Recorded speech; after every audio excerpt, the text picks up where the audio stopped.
93 Cali. 93, 93, 93. Do what thou wilt should be the whole of the law.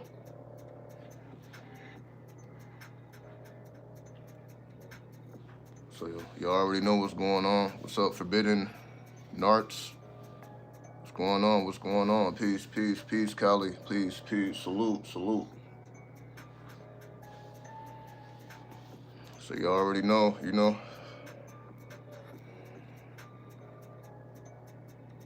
Yeah.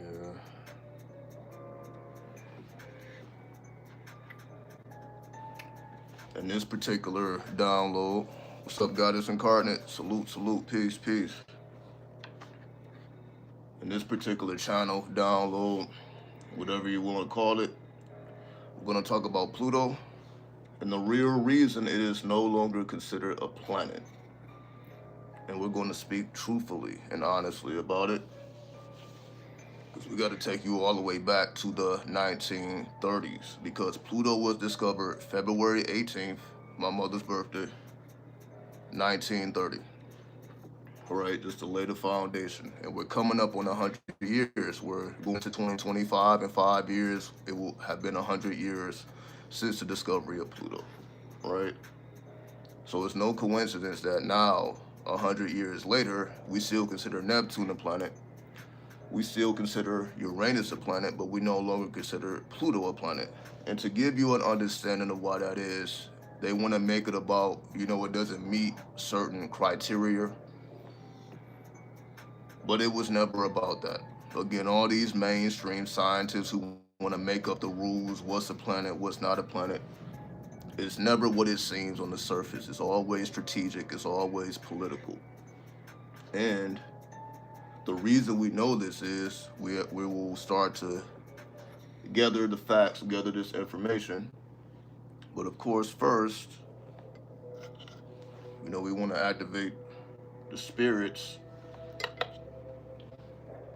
So we got the fucking Four Loco Warhead. We got the Warhead. Right? What's up, Don? Or Dur, not Dom. Dur, what's going on? So we're not about to wait around for people to come in. We're not doing all that. We're about to go straight into it. Already got the bait. Let me see. Got the magic wand. All right. Got the rose quartz. All right. Let's see. So let's get it started. Of course, we still got the liquor. We got all type of crystals and all type of stuff. Amethyst. What's going on? What's going on? All right, so, oh yeah, of course, the merch. You see the planets, right? Y'all see the planets? Dream big. Don't let the mainstream, let me get a little closer so y'all can see what we're doing here. All right? Dream big. Don't let none of the mainstream stop your imagination. That's what that represents. And that's what we're doing now. We're not about to let the mainstream influence our imagination, what we're actually able to perceive, right? And of course, we're still doing a little spikes. Hair getting a little longer. We still got about a year, though. We still got about a year, so we ain't gonna talk about that. So we want to lay this down. What's the first thing? The first thing is, what was going on in the 30s? Let's just go into historical fact. What's up, El Ray? Let's go into historical facts. According to history, we know that in the 30s, we were going through the Great Depression.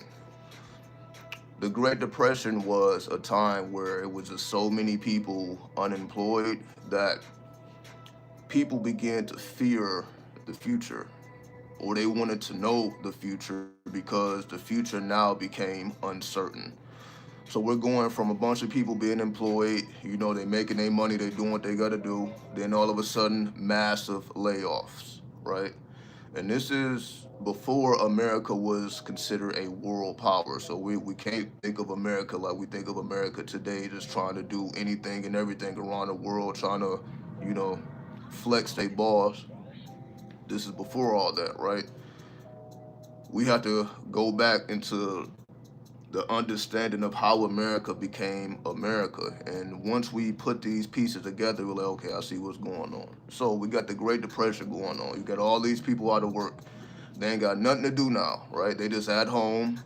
You get nagged by your wife. You get nagged by your husband. Your kids is getting on your nerves. You just at home now, right? You don't get to go into the world and do whatever the fuck people was doing, right? So now you got to deal with your shadow. The same thing happened with COVID, right? When everything got shut down. Now the only thing you had to deal with is your shadow, and a lot of people, a lot of relationships were destroyed in COVID. A lot of families was broken up because they literally didn't really like each other the way that they thought. He's like, damn, I got to be around this motherfucker all day. It ain't the same when you get that break, that 8 hour break, 10 hour break, 12 hours away from the kids, away from your significant other. It ain't the same when you got to look at this motherfucker and you don't really have no solutions. Like, okay, well, what is the next step? Nobody really knows what's going to happen next, right? So it put people deeper into their shadow. Well, what does that mean? Okay, we go into the 30s. We know that the number 3 in numerology takes us to Jupiter, which originally ruled over not only Sagittarius but also Pisces, right? That's why we're dealing with the shadow. The shadow represents Pisces, the collective unconscious mind, not the collective conscious. That's Pluto. Pluto represents the collective conscious, or how the world thinks, the world thought. But the collective unconscious represents Neptune, which then goes into Pisces. What about Sagittarius? Sagittarius, as we know, is ruled by Jupiter, which is the planet of fortune. Even in the tarot, the fortune card represents Jupiter. What's up, osmosis? So what's going on is that's why people want to know what's going to happen in the future because they're digging into their Sagittarius attributes. Sagittarius, if you look at the symbol of Sagittarius, it's an arrow, meaning you want to be able to see into the distance. You want to be able to see long term. You want to be able to see into the future, right? Which then goes into fortune telling, right? Because in the 1930s, 6 cities banned the arts of fortune telling. You were no longer allowed to be a fortune teller in these 6 cities. What was those 6 cities? Los Angeles, San Francisco, Chicago. Then we went into New Orleans. Then we went into New York City. Then we went into Boston. Those 6 cities made fortune telling illegal. So in the 30s, all the way up to the 60s, it didn't change until the 1960s. So it was a 30-year period where fortune telling was illegal. Many people don't remember this, right? Because obviously, motherfuckers ain't going back to this type of history. They want to research all the regular shit, but they ain't researching the real shit. But that's what we're here to do, bring you the real shit. So it was illegal for you to be a fortune teller in the 1930s. Why did that happen? Because the politicians, the policymakers, the lawmakers were, they had, you can say, the church had the policymakers in their back pocket. So this was really the church doing, whether you want to call it the Christian church or the Catholic church, all these religious institutions, people were no longer going to church. So they were losing money. This was about wealth. Remember, Pluto is a planet of wealth. In the 30s, they were losing wealth because they didn't have any answers. People were going to church, but it's only so many times you can tell people, just pray, just believe in God, just pray, believe in your Lord and Savior. It's like, yo, we don't see the light at the end of the tunnel. People became desperate. Remember, we're dealing with Pisces. We're dealing with the collective unconsciousness. We're dealing with uncertainty. So the church did not have the answers. So they saw more and more people was not showing up. It's like, yo, you can't just tell me to pray. Then I got to look in my wife in her eyes and say I don't have no answers. It's like, it's just not going to work, right? So people were going to the fortune tellers to get a perspective of what the future holds. Now, of course, some people use this as an opportunity, the same thing you see on YouTube, to scam. right? So I'm not going to say everybody was legit. A lot of people were scammers, and they just got in where they fit in, trying to get a quick buck, right? But then you had the real, of course, right? Who was it less, right? Majority of the people were probably fakes. Then you had the couple of people that was real and who knew how to really do this shit. So what's going on now is people going into the fortune tellers now is taking money out the church's pocket. The church didn't like that. It's like, yo, our money is getting low because people ain't showing up. So what we got to do, because they knew that, okay, people are now going to the streets. You got to go into the streets to find those fortune tellers, those tarot readers, those astrologers, those numerologists. You had to go to the streets to find these people, right? So what the church did, because they had the lawmakers in their pockets, ban fortune telling. Why? Because they're taking away from our wealth. We're going to go bankrupt if we don't ban the art of fortune telling, right? So in order to protect their pockets, they banned fortune telling, right? And again, this lasted for a whole fucking 30 years. This wasn't just a year or two. This is like a whole 30 years.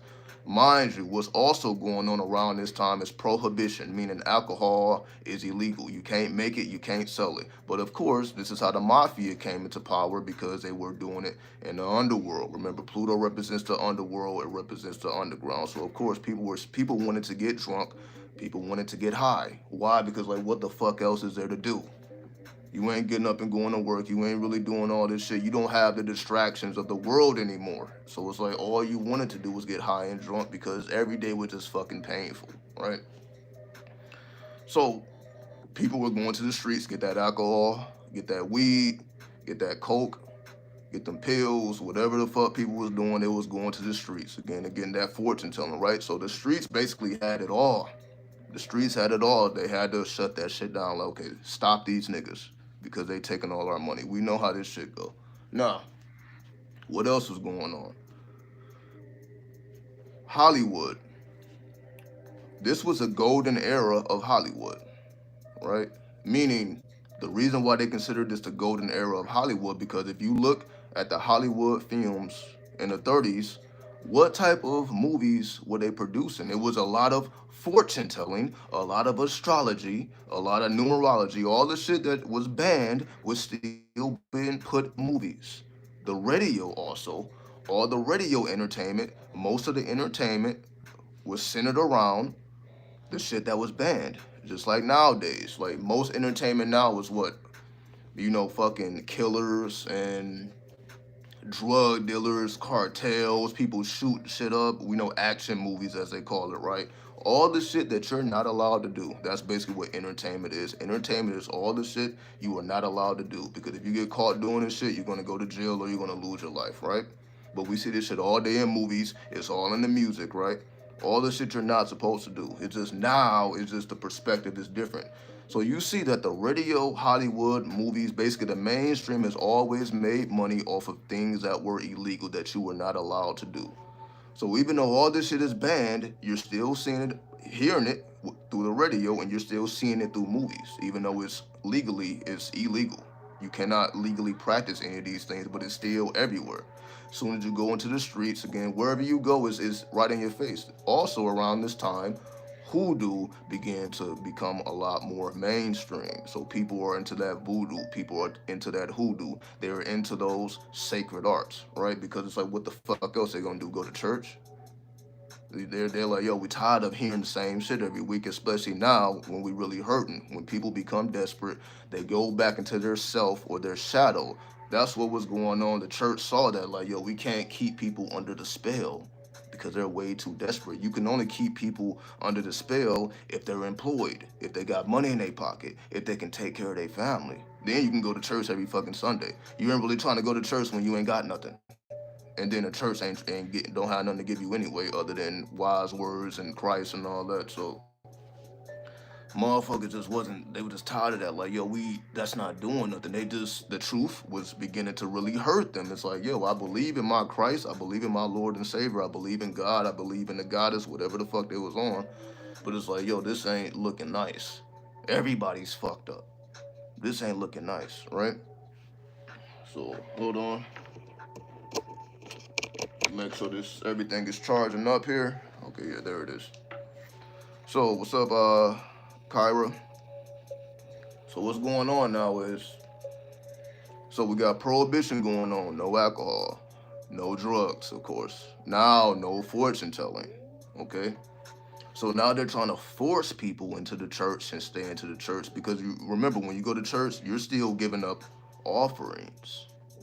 People ain't, it's like, yo, why am I going to give offerings to this collection plate that's not going to give me anything back? And I can take these same offerings to the street fortune teller and get the real answers. So I can see what I need to do for me personally, because that's the main difference between religion and the occult. The occult deals with you directly. That's why you're dealing with your natal chart. That's why you're dealing with your numerology chart. You're dealing with you, your personal mathematics, instead of Jesus is your Lord and Savior. He's everybody's Savior. Whoever wants to accept him, whoever wants to accept her, whatever your religion is, right? It's just too vast for it to be personal. It's not personal, right? So people wanted personal answers. And of course, you can't go to church to find personal answers. They're just going to tell you what they tell everybody else, right? Accept the Lord in your heart, accept Jesus, and that's all you got to do. You will be straight. People wasn't straight. They were like, yo, this is, I don't give a fuck about that. I want to know what I need to do to put food on my table. End of story. So that's the only reason why they had to ban it. Remember, just imagine how much pressure they got to be under to ban the occult arts. They say, "Oh, it's cool. You can do whatever you want. Freedom of speech." We know what the principles. You got the freedom to bear arms. We know what the Constitution is. Yada yada yada. But obviously they're like, "No, fuck this Constitution. We need to keep wealth in our pockets." So whenever shit get tough, we know that they don't give a fuck about this Constitution. They don't give a fuck about your rights. They're going to make sure that they keep their pockets fat by any means, because their real religion is money. And that's why when people become mainstream and get into the Hollywood and get into the all these places, money becomes their god, because the real god, and for the religious people, is the money. That's why it's a business. At the end of the day, it is a business. It has to operate as a business. Fuck about saving people. That's all for money, because the more people you have, the more money you can collect. That's just what it is at the end of the day. Just what it is, right? So because if it was really about salvation, they wouldn't give a fuck about the money, but they always give a fuck about the money. And that's why they have the politicians in their back pocket utilizing the laws however they want to do it, right?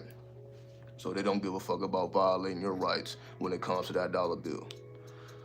Moving forward, we're kind of understanding what's going on. What's going on in the occultic perspective? On the streets, you have Rosicrucianism, right? Which is basically Hermeticism going into the Golden Dawn, right? So you had that going on in the streets, the Western occultism. Then Eastern occultism, you had the Theosophical Society popping off. So if you were into the Eastern arts, you were into the Theosophical Society. If you was into the Western arts, you was into your Hermeticism, Rosicrucianism, Golden Dawn, etc., right? So it don't matter where you went in real life, you were going to find fortune telling.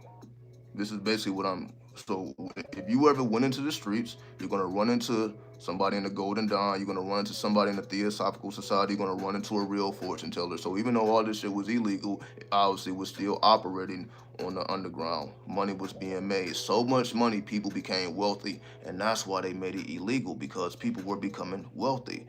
Pluto is in effect. Remember the 1930s. This is why they don't want to remind you what was going on, because it shows you the ugliness of what people do when they get desperate, right? When they get desperate, they go back into themselves. They go back to the real shit, which is they're trying to keep you the furthest away from this, right?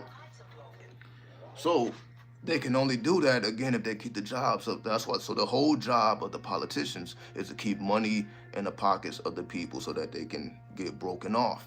If the people don't have any money to break you off, they're not going to be supporting your business, aka your religion. So if they can't support your business, it's going to crumble, right? So they're going to do all within their power to maintain power and control. That's essentially, they're going to activate the opposite effect of Pluto, which is control of the masses, as we call propaganda, because Pluto is also the planet of propaganda, and that's exactly what they utilize to get those bills passed.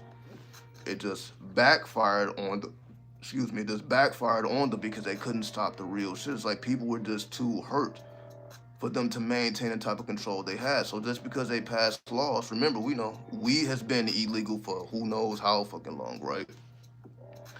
To the point when they made it illegal, they just understood like we just need to put the money in our pockets. Why are we keeping weed illegal and people are still buying it? There's billions being made off of this. We need the money in our pockets, so let's legalize it so we can take the money out the cartels' pockets and these street dealers and put it in our pockets. They don't really give a fuck how the effects. Oh, it's legal, it's healthy. It was never about none of that. It's like, yo, it's just too much money being made in the underworld. We need a part of that, so we're gonna make this shit legal. The same thing may happen to other drugs. They just want the money in their pockets. There's just too much money that they're missing, right? So they just had to learn this in the 30s. They had to learn this the hard way, right? Because they couldn't stop it. So what do you? How are you gonna tell a desperate person that you don't explore your natal chart so you can see your true purpose here? Because when you don't have the distractions of the job and the boss and complaining about all this shit, you go into yourself, you go into your own soul dynamics, and you ask those questions: why am I really here? I'm no longer distracted by the bullshit about the American dream. I'm no longer distracted by that. I don't have the money to keep me in a blinded state, deaf, dumb, and blind. The money is not keeping me deaf, dumb, and blind, because again, that's why they always want to throw money at you. Keep you deaf, dumb, and blind. Keep you away from yourself, right? Because when you go into these plantations, you try to talk about some devil worship, you try to talk about anything related to astrology, the occult, they're gonna look at you crazy. Why? It's the collective conscious. They want to keep the propaganda going because again, that's the only way for them to survive. They can't survive off of the truth. They have to survive off of propaganda. So as long as they have you fooled, they're gonna win. So the only way for them to win is to keep you again deaf and blind, right? What else was going on in the 1930s? Also, the Nation of Islam, because the Nation of Islam was founded by W.F. Muhammad or W.D. Muhammad or Farad Muhammad in July 4th, 1930. So you also had now the Nation of Islam coming into fruition, right? And we know Elijah Muhammad came with the black man is God. So now you got this in the streets. You got the Muslims in the streets now who had a whole different lifestyle, right? They wasn't spending their money with the mainstream. They was fasting. They wasn't eating 3 meals a day. They probably only ate 1 meal a day. That's how they were able to gain the wealth that eventually you saw the Nation of Islam. They were able to amass massive wealth. Elijah Muhammad is one of the most successful black men in the history of America, if not the most successful black man, because he led people away from the mainstream. Stop engaging in all this bullshit. Stop spending your money with these people. Stop eating their food. Stop poisoning yourself. Yada yada yada. Clean yourself up. So you got the Nation of Islam in the streets cleaning people up. So now they're not spending their money on dumb shit, right? Because again, it's like you ain't even got the money to spend on the dumb shit anyway. So you might as well get right, cleanse yourself, get right with your creator, whatever you call him or her, whatever it may be. And the Nation of Islam, again, now we're talking about Allah, right? Or I, self, law, and master, right? Because the Islam in America obviously is different than the Islam, the desert Islam and the Middle East and all that, right? They don't even respect what the fuck the Nation of Islam got going on, so it's not the same. So we don't put those two in the same category. So just because it's called the Nation of Islam, that does not mean that they are under the same rules and regulations as the people that's praying 5 times a day and they pray to the Kaaba and all that. That's not what the Nation of Islam was about whatsoever, right? What's up, Luciferian Jesus lover? Salute to you. All right, what's up, Sonny? People living in this era like it's the roaring 20s and the 21st century. It's all propaganda, right? That's why a lot of people start to decode movies and all that, because we see that they put all the secrets and the codes in the movies for those who are studied up. So you can really predict the future if you pay attention to what the movies. You pay attention to the radio. You pay attention to what's going on. They're gonna put it because they have to reveal the truth to you. It's just for you. You have to be able to decode it. They can't just say it to you straightforward. Like I'm saying it straightforward to you now. They are under oaths, right? So they just can't just tell you the truth, but they can put it in a way for you to decode it. And that's essentially what they've always done. And that's what we're doing now, right? We are decoding what was clearly put in our face, but it wasn't obvious. It wasn't said to you directly like this. It was so many codes that you had to be studied up to even know what's going on. Even now, I only know this stuff because I'm studied up, right? This ain't just, you're not just gonna read no history book about this shit and they just be real like this, right? So even though, we like to say that, they hide things in books, or, you have to be well read, eventually you have to crack the code on your own with your own understanding. It's only so many books you can read, or basically it's only so much knowledge you can amass to the point where now you have to become wise. In order for you to become wise, you have to put all this knowledge into action in real time. And after you experiment, after a certain amount of time, now you understand the full picture, because now you know, okay, you know the difference between knowledge and wisdom. You know the difference between me just reading a bunch of books, collecting a lot of data and information, which is what people do nowadays, right? People just collect a lot of data, information. They're on the internet all day, every day, on the TikToks, on the Facebooks, on the Instagrams, on the Snapchats, so on and so forth, on the Reddits. So it's just data, data, data, data, data. So all this data, but then when you are required to translate this into some type of wisdom, people are just looking around crazy. Again, 1930s, we're dealing with Pluto, the planet of wealth. Now, 2025, going into 2030, now again, we're dealing with cryptocurrency. Bitcoin is now what, over $100,000 in worth, right? And you see the mainstream still doesn't really fuck with cryptocurrency. They're kind of embracing Bitcoin, but it's only because they have to. It's not because they wanted to. You don't see the mainstream government pushing Bitcoin. They're trying to make their own goddamn coin. They're trying to make their own digital currency. They're not trying to have you invest and profit off of Bitcoin or any cryptocurrency. So you see that the mainstream is not for cryptocurrency. Why? Because it's decentralized. Meaning no one person, no one entity has control over cryptocurrency. It's decentralized. You got points all over the world. So even if one thing goes down, it's still going to be supported by something somewhere else, right? So there's no way to, it's not like a organization where you take down a leader and now it's over with. No, you take down one person, somebody else is gonna ride. It's like you just can't destroy it, right? So that's why I encourage everyone to get into cryptocurrency. You may not be into Bitcoin, you may not be into Ethereum. You get into Dogecoin, the more mainstream popular ones. You may want to get into a cryptocurrency that nobody even know about, nobody even care about now, but in 5 years, it'll make you rich. That's the goal. The goal is to get into cryptocurrency and to enrich yourself. So by 2030, you will be straight. You don't have to depend on the mainstream. America can go to hell and your pockets will be fine. That's the goal. But are you going to hear that from the mainstream? No, they want you to invest in whatever the fuck they're pushing. Cryptocurrency gives you, again, the original reason why cryptocurrency was created was to give everybody a chance at wealth, at riches. Because as we see, even when you're doing stocks, even when you're doing Forex, there's still a learning curve. There's still so many loops and hoops you got to go through to even be qualified to do these things. Cryptocurrency said anybody can get it.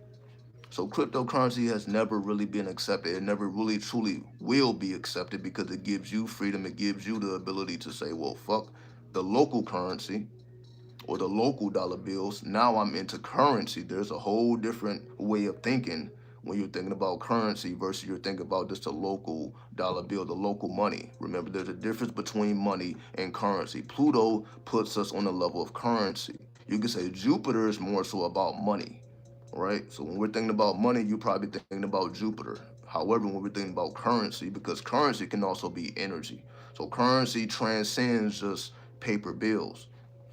That's what we have to be on 2025 going into 2030, the 100-year anniversary of Pluto moving in the future, next 5 years. Secure wealth for yourself by understanding currency. Fuck this local dollar bill shit. Again, the money is going to go up and down. It's going to do whatever the politicians wanted to do.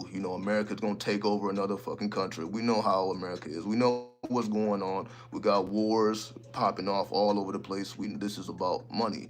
They will sacrifice your life to maintain their status quo. That's how they operate. If you got to go for them to maintain their status quo, if you got to go for them to maintain their status quo, that's just what it's going to be. when it comes to cryptocurrency, that's your true freedom. Because now you're like, all right, well, if the American dollar goes down, but your currency is going up, you're still enriching yourself. Everybody else is fucked up, but you're still enriching yourself because you move beyond money. That's why they want to keep you on money. That's why they want to keep you thinking about your next paycheck, what you're going to buy, what you're going to do with this money. When you're thinking about currency, you can think a lot further. You can think 5 years in advance. You can think 10 years in advance instead of, okay, we're doing this month to month shit, which is what they want everybody on. Like, okay, you're just thinking about, how you're going to get through the month. You're not thinking about, okay, how am I going to get through the year, the next 5, 10 years. You can't think that far because money doesn't allow you to think that far, right? Currency allows you to go essentially 100 years into the future because, again, you're not worried about your next paycheck. So, putting all these things into perspective, right? So, we see that, again, Prohibition from 1920 to 1933. We got the Great Depression. Drugs are, of course, illegal. All entertainment is just showing you what you can't do. So it's like they're benefiting off of your culture. That's the real thing. So even though you could not practice your own culture, they are still benefiting off of it because they're putting it in the entertainment. They're putting it in the movies and they're putting it on the radio. So they're still benefiting off your culture, even though you are not allowed to practice it. They move. And again, still to this day, all entertainment, like I said earlier, is based on all the things you're not supposed to be doing. So, what is entertainment really other than propaganda? Let me show you what you can't do. Let me show you what you shouldn't do. Because if you get caught doing this, you're gonna, go to jail. So we're still gonna benefit though, because you're still gonna see the movies. You're still gonna invest in the products. You're still gonna do all these things, even though you're not supposed to. So it doesn't matter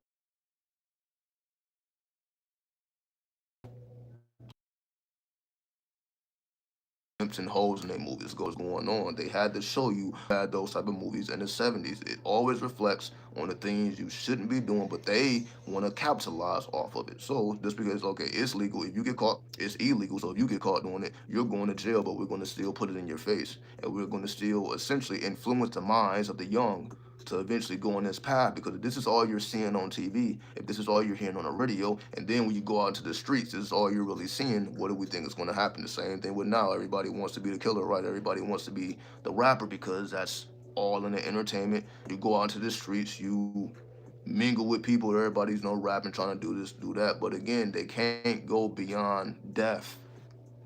This is the thing. Remember, Pluto represents death, but Pluto also represents rebirth.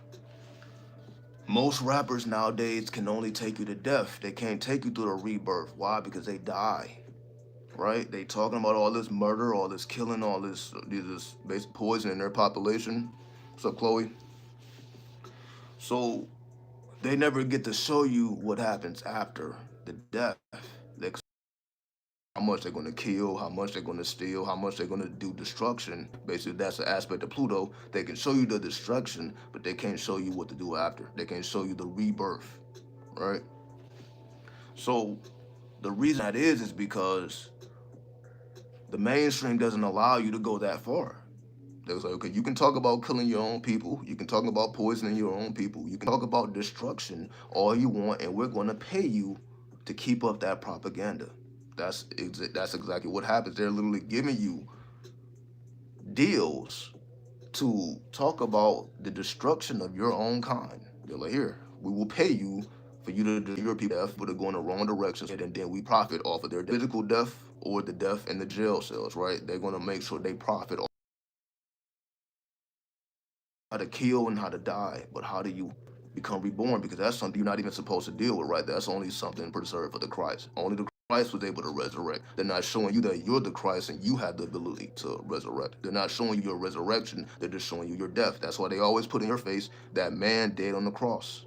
They're not the symbolism of the Christ. You're going to think about that cross. You're going to think about a dead man hanging from a cross. You're not going to think about the resurrection of the Christ. Well, what is the depiction of the resurrected Christ? You're not really seeing too much of that. It's all about what he did in life and how he died. Again, that's the difference between Jesus and El Cristo Negro, right? El Cristo Negro represents the Christ in the underworld. And not showing you that part because Christ had to go through the underworld before he was able to resurrect according to the mythology, right? Not saying that none of this is factual because it's really talking about you. We all have these same abilities. You have the ability to go into the underworld, die, and resurrect yourself like the phoenix, right? We have that ability, and that's essentially what I'm talking about now, but they're not going to reveal that to you. So that's why they only keep us when it comes to entertainment. They only keep you. That's why America is so infatuated with, you can say, the underworld with infamy, with all these mobsters, again, drug dealers, killers, and all that. We're just so infatuated by these people that's taking us to death because this is a death culture. You could say America pushes a death culture. They profit off of a death culture. They're not profiting off of the resurrection, the rebirth, the new life, being born again. That's not unless you do it through the church. That's the only way where it's acceptable. You gotta be a born again Christian or something like that. But if you were born again occultist or you were born again going into your original ways of life, the voodoo, the hoodoo, they're like, nah, you're not able to do none of that, right? So this just reminds us that, oh, this is the real reason why Pluto was no longer considered a planet because it reminds us of all these things. It's going to take you back to you. It's going to take you back to Jupiter. It's going to take you back to Sagittarius, fortune telling. It's going to take you back to Pisces, which is channeling, tapping into your intuition because you need both of those. You need to combine Sagittarius and Pisces. So you need the intuition of Pisces, you need the underworld aspects of Pisces, and you need the fortune telling ability of Sagittarius. You put those together, now you become the fortune teller and you're able to gain information that otherwise you don't have access to. So the only way to gain access to information you otherwise don't have access to, you need to fortune tell. Now, according to Aleister Crowley, these tarot cards, as we know, goes way beyond the mere arts of fortune telling. It goes into psychology, it goes into the shadow. You can decode your full self utilizing these same cards, even though most people don't do that. Most people are still, again, just trying to scam, say anything, just again, ask for the cash apps and all that. We see what's going on with YouTube, the TikToks, everybody just trying to collect money with this fortune telling. And it's like, all right, well, they was doing that shit 100 years ago. So the same thing that's going on today was going on 100 years ago. It's just you have to decide if you want to be a part of the real or you want to be a part of fake. The fake, being a part of fake is profitable, but then it's like the reputation is not really amongst the people, amongst, you can say, your soul. What I mean by that is, are you living for the soul or are you living for the spirit? The spirit dies, but the soul remains, right? So, in order for you to go through any rebirth or resurrection, it has to be happening from a soul level. It can't happen from a spiritual level. That's why they don't care if you're spiritual, but if you're soulful, your soul is able to resurrect because your soul can withstand the fires, you can say, of the hell. The so-called hellfire is not strong enough to destroy your soul. Otherwise, how could you burn in hell forever if your soul could be destroyed? So that's letting you know, well, the soul is not able to be destroyed. You can destroy the spirit, you can destroy the body, but you cannot destroy the soul. So any resurrection, anything happening with death and rebirth has to happen on a soul level. Again, before Christianity, it was all about you only, your soul only suffered until it was purified. Once your soul was purified, you was able to go to new levels. It wasn't okay, you're just going to burn forever because of whatever mistakes you may have made out of ignorance, just because you didn't know no better. Most of our people are just blind, deaf, and dumb. They just don't know no better, so they're just going to live and die not knowing who they ever was, right? That's just the reality. That's the 85%. They just live and die, and they never even got to a soul level because in their minds, their soul has to be saved. They got to go to heaven to really know who they are, right? So they don't really know who they are till after they're already dead. They're not trying to learn their soul while living because again, that's not the philosophy of Christianity or the mainstream. The mainstream, okay, learn your soul and then profit off of your soul, right? So you're mixing truth with lies. I mean, if me just speaking historical facts is lies. But you see, it's always religious people, right? Coming on here talking about I'm lying. I'm like, all right. I just gave you a history lesson, right? But you see, they don't give a fuck about history. All they give a fuck about is their religion. So that's to be expected, right? These are not historians, right? These are religious people who all their history is in the Bible. That's the only history they care about, which is not even real. It's all psychological. But do they believe that? Absolutely not, right? What scripture are you referring to? It doesn't matter. All religion is leading you away from the soul because you have to go the way Lord and Savior, right? If you take away the Lord and Savior, basically your soul is not strong enough. According to religion, you're not strong enough as an individual to supersede life and death. Without Jesus, you're over with. According to religion, that's what religion makes you believe. If you don't have the Lord and Savior in your life, your soul is corrupted, right? Christianity was formed based on thousands of years of scholars. I talked more about this on the last video. We don't have to keep reiterating the foundation of Christianity. We know about the Gnostics, okay? We know about the Gnostics. We're coming up on 100 years of Pluto. Religion suppressed Pluto, right? So we ain't fucking with religion because religion don't fuck with Pluto. Pluto is the underworld. We fuck with the underworld. We are talking about death, not just death, but also rebirth. We don't stop at death. You stop at death. That's why the dead man is hanging from the cross. That's all y'all care about is this dead man on the cross. You don't care about the inferno, the El Cristo Negro. Every time I mention El Cristo Negro, they act stupid like they don't know what the fuck I'm talking about, but they all claim to be scholars. If you're a fucking scholar, then teach about El Cristo Negro. Teach about the Christ and the underworld. He died and resurrected, but we don't hear about that. We don't hear about those inferno trials. We just hear about him dying and resurrecting. What the fuck did he go through when he was in that inferno? Why we don't have those stories? How did he resurrect? Okay, we know he died, but what did he go through when he was dead for 3 days? Because he died, then he was dead for 3 days. What was those trials for those 3 days? We don't ever hear about that. So this is what I'm saying. They only leave you at death. That's all you hear. He died and he resurrected 3 days later. What the fuck happened in those 3 days? Because there are different perspectives of the Christ that teach you about these 3 days in the inferno. El Cristo Negro is considered the Lord of the underworld. But again, when you talk to Christians or religious people, if you refer to Jesus as the Lord of the underworld, they're like, what the fuck you talking about? As if this doesn't exist. But this is American history. El Cristo Negro comes from what? Mexico, right? This is American history. So the fact that we don't even know American history is like, yo, that's on you. I'm going to make sure that you know American history. But if you want to be a Christian, you want to be religion, and you don't even know about American history, you want to act like that shit doesn't exist. We see Christ differently here in America. In the underworld. Not the mainstream. You got the mainstream Christ, but then you got the underworld Christ. The streets know about El Cristo Negro. The mainstream only knows about Christ hanging from that goddamn cross, all right? But they will never take you beyond that. We know about what the fuck happened after he died and how he was able to be resurrected, and that's why he was considered the Christ. He was not considered the Christ because he was healing people on the planet and because he had all these powers and he was preaching the word. That's not what made him Christ. What made him Christ is what he did in the goddamn underworld. How he was able to resurrect, had nothing to do with what he did when he was alive, because the real test was resurrecting after death. There have been many healers, people who were able to do amazing things, miracles. He was not the only miracle worker, but you can say he was the only one, and again, metaphorical, because we are all the Christ. He was the one that was able to resurrect after death, which had never been done, because that's okay, that's kind of supernatural, that's going beyond a miracle. But that's an aspect within you, but it's your plutonic aspect.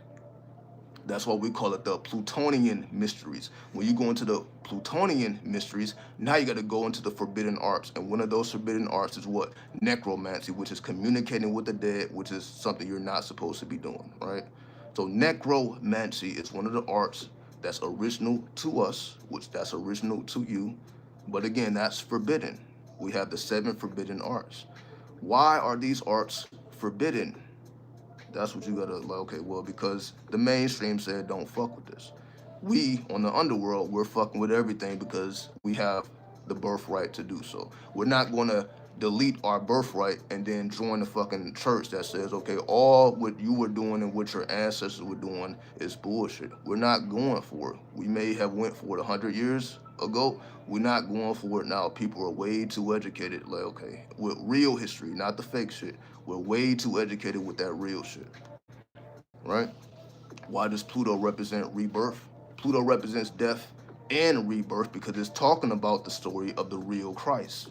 So just because they take us just to death and him dying and all these miracle workers, it's like, how do you resurrect in real time? So the real story of Jesus or the Christ, because you are the Christ, is really talking about psychologically. How do you resurrect from the dead?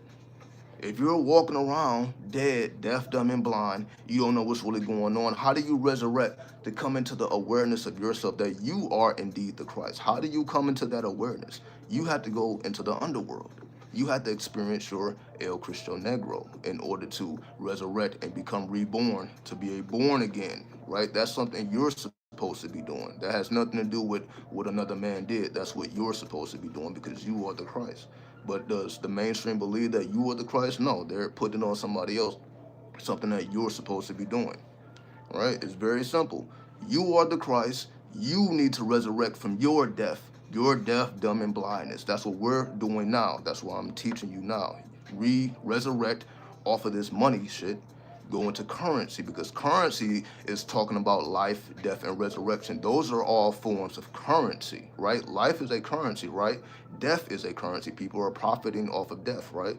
Resurrection is also a currency. So that's what I'm talking about. Get off this money shit because people just, that's deaf, dumb, and blind. They don't give a fuck about nothing but money. So in order for you to be the Christ and recognize the Christ within yourself, you have to go beyond money, go into currency. So that's what we've been talking about this whole video. That's what I'm always talking about. Go beyond the mainstream because the mainstream is only going to take you so far. Why? Because they want money. They want you to keep going to church, keep giving up your money. They're not telling you invest in yourself, invest in your currency, invest in your own resurrection. Right? It's just not gonna happen unless you put in the time and effort. But then that makes you the Antichrist, right? Motherfuckers look at me like I'm the Antichrist from saying some real shit, right? But if I'm gonna be the Antichrist, I will be the Antichrist. If that's what I gotta be to tell you the truth, I will be that. I would take whatever names, whatever titles they throw at me. I'm gonna take it all. I'm gonna eat it up. I'm gonna eat it up. I'm gonna eat up all negativity, just so that you know what exactly is going on. Because again, I'm not under an oath. I'm not here to keep secrets. I'm not the 10% like all these religious people. They know the truth. They're just not gonna tell you. I know the truth. I'm gonna let you know, and we're gonna all benefit from it. That's just what it is, right? That's just what make me different than everybody else, right? And you see, I'm not asking nobody for anything for it. Why? Because I'm like, if this is a sole mission, if this is a sole purpose, I don't need anything in return. So I don't need to put up cash apps. I don't need that. I don't need offerings. I don't need none of that shit.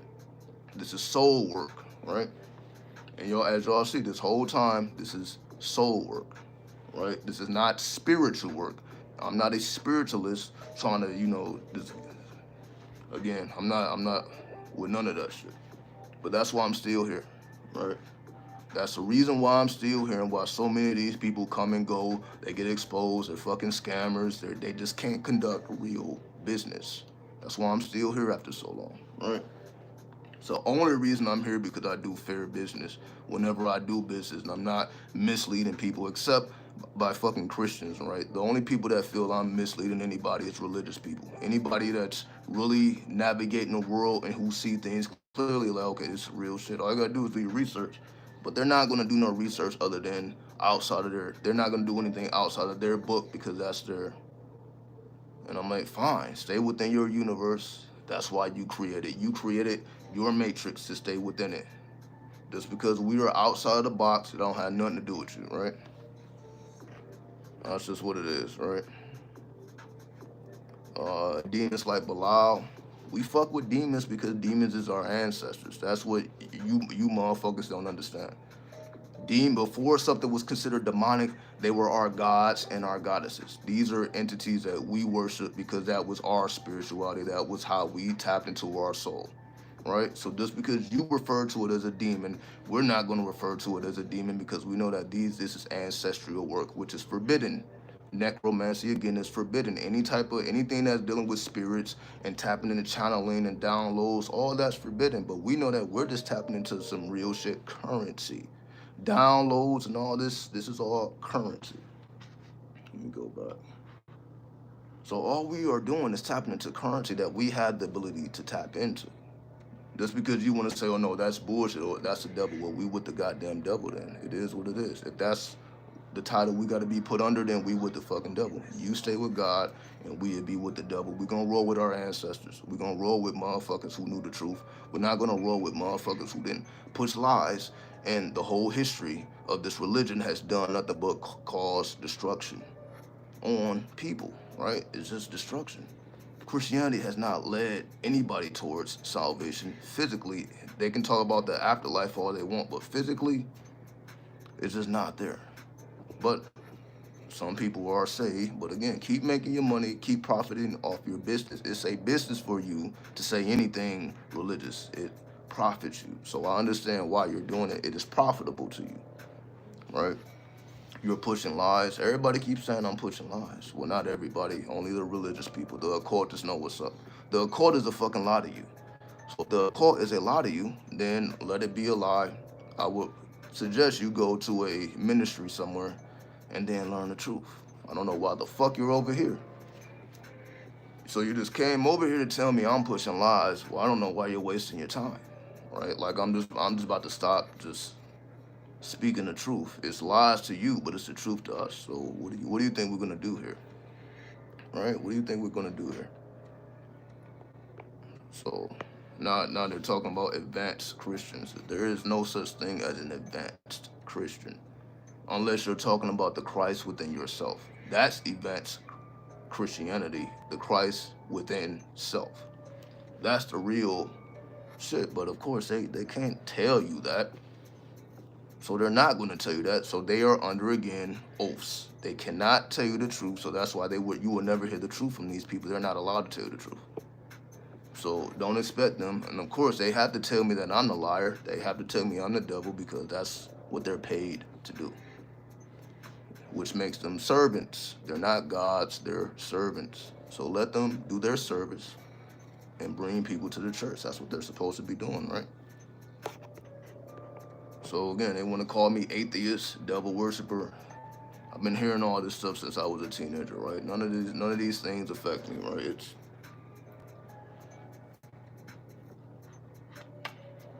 You can focus on death. We're going to focus on resurrecting out of the dead. We're coming out of the death. That's what we're talking about Pluto right now, right? Pluto is for us to come out of the death state. You want to remain in the death state, you can remain in the death state. We are coming out of the death state. We're no longer under the bullshit, under the propaganda that you continue to push. We're no longer with the propaganda. So we already know. That's why I'm talking about Pluto, the planet of propaganda. But also it's the planet of resurrection. It all depends on what side you want to be on, because Pluto, as you see, has two sides, like every other planet has two sides. So just because you're on one side, you're on the propaganda side, you can be on the propaganda side. We're just going to be on the resurrection side. That's just all it is, right? I was wondering if you can show us how to create sigils. I mean, it's just really about, it depends on the deity you want to get into contact with. Like, it's not really hard unless you're talking about creating an original sigil, meaning something that don't already exist. I mean, if you're trying to create, if you're trying to create a sigil or a seal that doesn't exist, and you want to give it power based off your own ability to empower things via your spirit, then you can do that. I'll say channel it. So it has to be channeled then. So if you're talking about creating a sigil or seal that don't exist, it has to be channeled. So that may just be, they call it automatic writing, right? So I would suggest you practice automatic writing. So you download the sigil, whatever sigil, and then you put the intention on top of that sigil. And then you can carry the sigil with you and program it, charge it, and do the exact thing you would do with any other sigil. It's just that allow yourself to practice automatic writing, meaning allow the spirit to move your hand, right?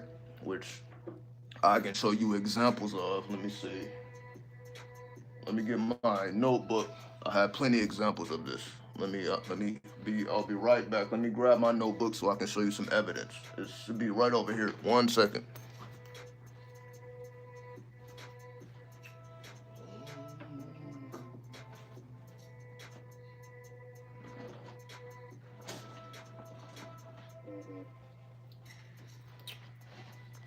So, here we go. So this is one of my magical notebooks.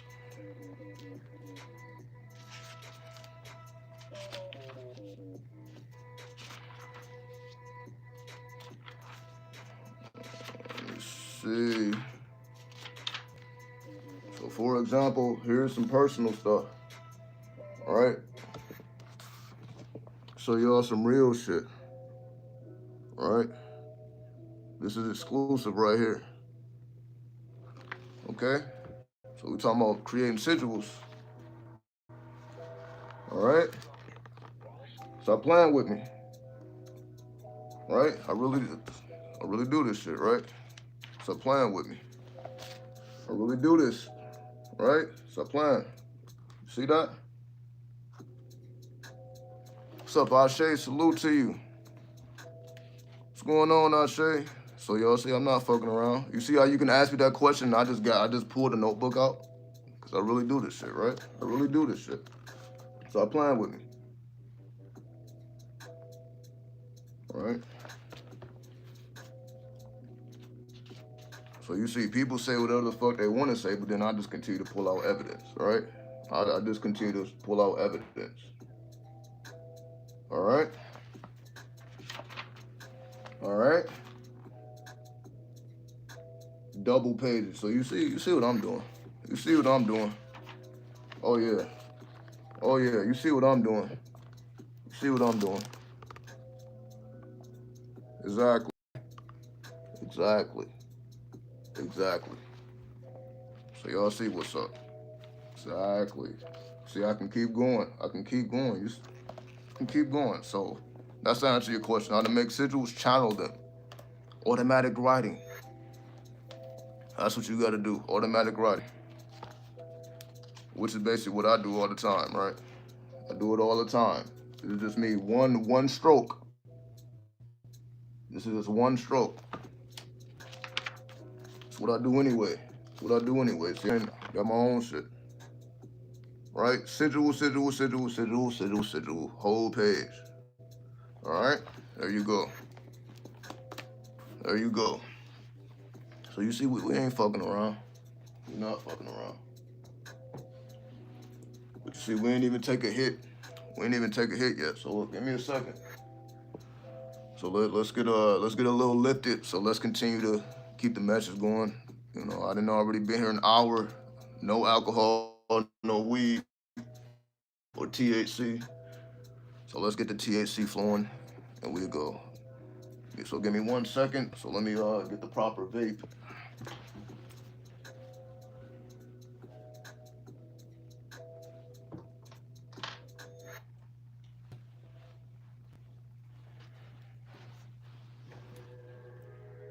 All right. And that's why I showed y'all the magic wands, right? Showing you the magic wands.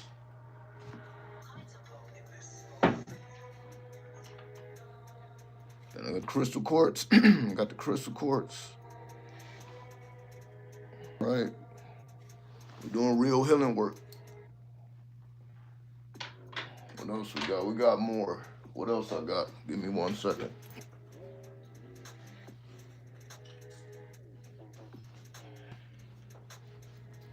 We're doing real work. Ain't done. We ain't done. Oh yeah. Sober for 3 days. Salute to you. Salute to your soberness. We all need those times to step away, right? So salute to you. We all need those times to take a little break, come back, take a little break. So you know, much love is much success to you, right? We ain't done. I'll see we really with this. We really with this shit. All right. Oh, thought I was done. What? Exactly. Not playing.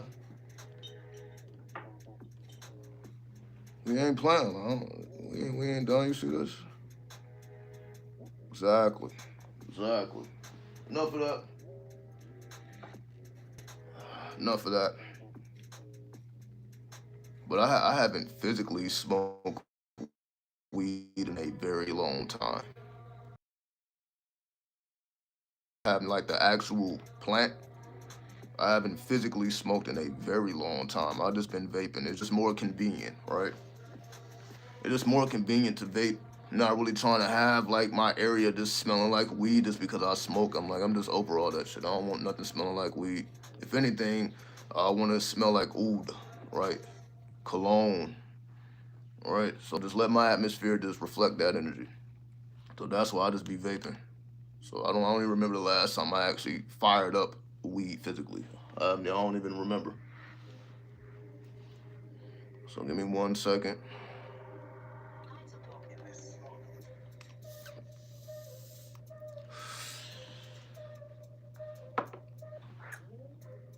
Gonna crack open the Four Loco, the Warhead. Gonna crack it open.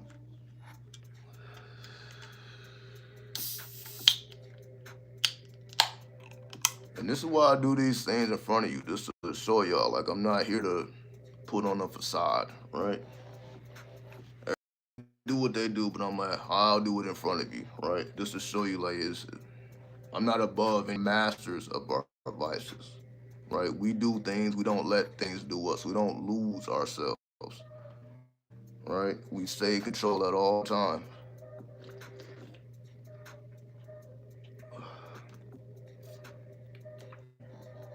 Why? Because we do it. We ain't like everybody else is doing shit just to escape, right? Most people, we're going deeper into workings in the found or sigils, spells, seals out from the hidden. That's Pluto, right?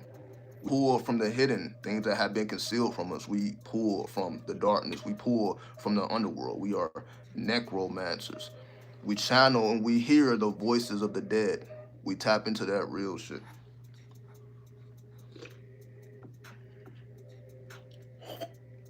So for anybody who has lost somebody close to them, then they know exactly how real this shit is. But everybody don't respect their ancestors, right? So they will respect their Christ, but they don't respect their ancestors. So it's like I don't know nothing about that, right? I'm like, so, right? I'm gonna respect all the ancestors. Anybody who has lived and died, so that we can know these things, so that we can know the tree of life, we can know about the Kabbalah, we can know about the occult, we can know about Santa Morte, we can know about these things. Salute to them, right? Is that Amen. For this shit, who just stayed real regardless of the opposition. They never switch sides.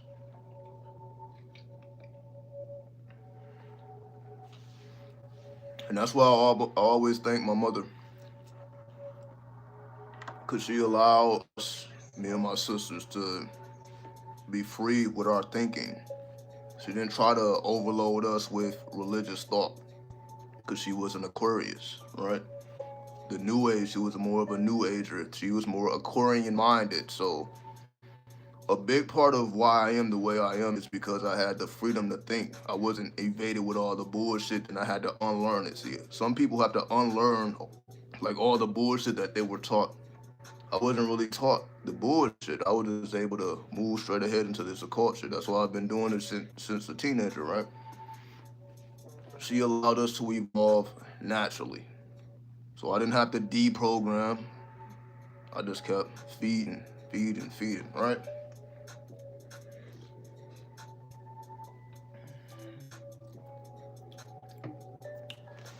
And that's why I respect them. Right? Got the candle, already got the candle lit over there. Got the altar already set up.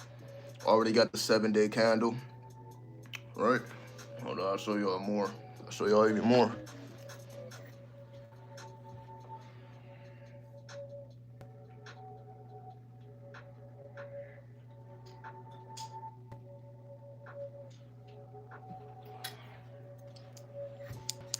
Yeah, we really with this. See this? Right? Hell yeah. Got one burning already. Burn this one next. I told y'all, Santa Morte. Exactly. We not fucking around. Look at that. See those sigils? See that scorpion? We not fucking around. See that cobra? Exactly. Exactly. Exactly. Exactly. Exactly. Right? Exactly. All right. All right. So as you see, we wear this shit on our chests. This is seals. We wear this protection again, right? I got the planets on my chest. So you see, I make it known what's going on, right? I don't know why this dude is still talking. You are not God. When did I say I was? For the longest, I've been telling you that you're God. That's something that you can't accept. I don't have to be God over nobody but self. You see, that's why religious people, they just can't comprehend that. And I'm not saying all religious people, because everybody is not foolish like that. I don't have to put myself on a pedestal. I'm putting everybody. I'm like, yo, you're God too. You just don't accept the God within. We all have a divine spark, right? It's not just me. We all have a divine spark. That's why I'm communicating. Because if I feel like I was a God, why am I communicating to you if you're the fucking worshiper, right? I'm communicating to you like from God to God, from God to the goddess. That's what we're doing. This is communication from God to the goddess, God to the God, right? I'm not above nobody. I, self, law, master, God over self, right? Jesus will help you. I keep telling y'all, you see how religious people just can't comprehend? I'm not anti-Christ. I told you, I fuck with El Cristo Negro. They just have no knowledge of that, so they can't comprehend. I'm like, yo, I'm not anti-Christ. I just fuck with the real Christ, El Cristo Negro. But they can't comprehend that. They keep hitting me with all this, oh, Jesus will save you. I'm like, I'm not against the Christ. You just don't understand the perspective I'm coming from because you're stuck in your own matrix. Right? I keep telling you, El Cristo Negro. Black Christ. My Christ is just black. That's the only difference. My Christ is black, yours is white. So of course you're gonna look down on my shit because it's already programmed in you to do that. So even though I keep saying El Cristo Negro, Black Christ, Black Christ, Black Christ. I'm saying that over and over again, but y'all still hitting me with Jesus, Jesus, Jesus. I'm like, okay, I see that you have the white Christ as your avatar. I understand your white Christ. I'm not anti-Christ. Well, maybe I am the antichrist, but my Christ, because what makes me the antichrist is my Christ is black. That's all. That's all. That's all it is. But you see, something so simple just goes right over their head because they're just trapped. They're trapped, right? They're still hitting me with shit as if as if I'm against the Christ. I'm like, yo, I keep giving praises to the Christ every goddamn live stream, but you can't see it. But that's just why I do this, just to show the viewers and the audience how the religious people, even though you can be telling them the real shit right in their face, they still have no comprehension of what you're even talking about. So that's another reason why I do it, just to show the foolishness of yo, I'm telling you I'm with the Christ, but because my Christ is black, you don't acknowledge it. That's not my problem, right? Because I understand the white Christ. I'm just with the black Christ. I'm not anti-Christ but I am anti-Christ because my Christ is black. That makes me the antichrist. So be it then. So be it. And then they're still talking about Christ. I'm like, yo, I'm with the Christ. You just don't understand. Then they're calling me racist. I didn't create it. I didn't create El Cristo Negro. You type in El Cristo Negro, you see people from all walks of life worshiping El Cristo Negro. It's not just black people. It's not. So it's like, you see, they don't know real history.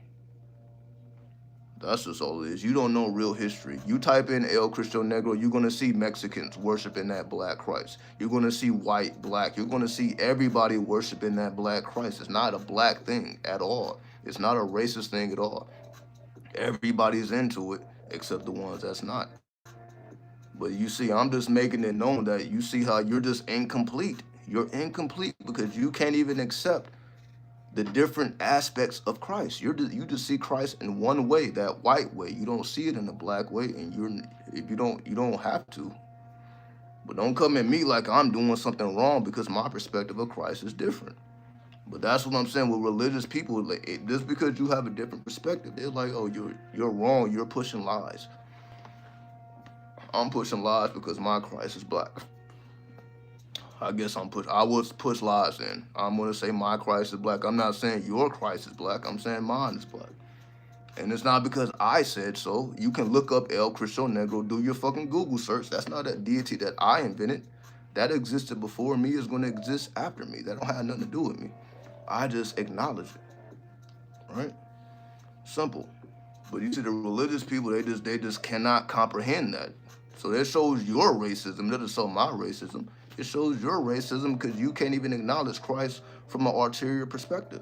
It just got to be one way, and it got to be your way. If it's not your way, if it's not the way that you taught, then it's just bullshit. So be it then, right? I will be your Antichrist. If you wanna put me in that realm, I will be your Antichrist. All right.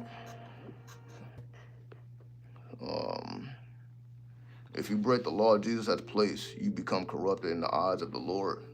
But I didn't break no laws. That's what I'm trying to tell you. There was no laws broken.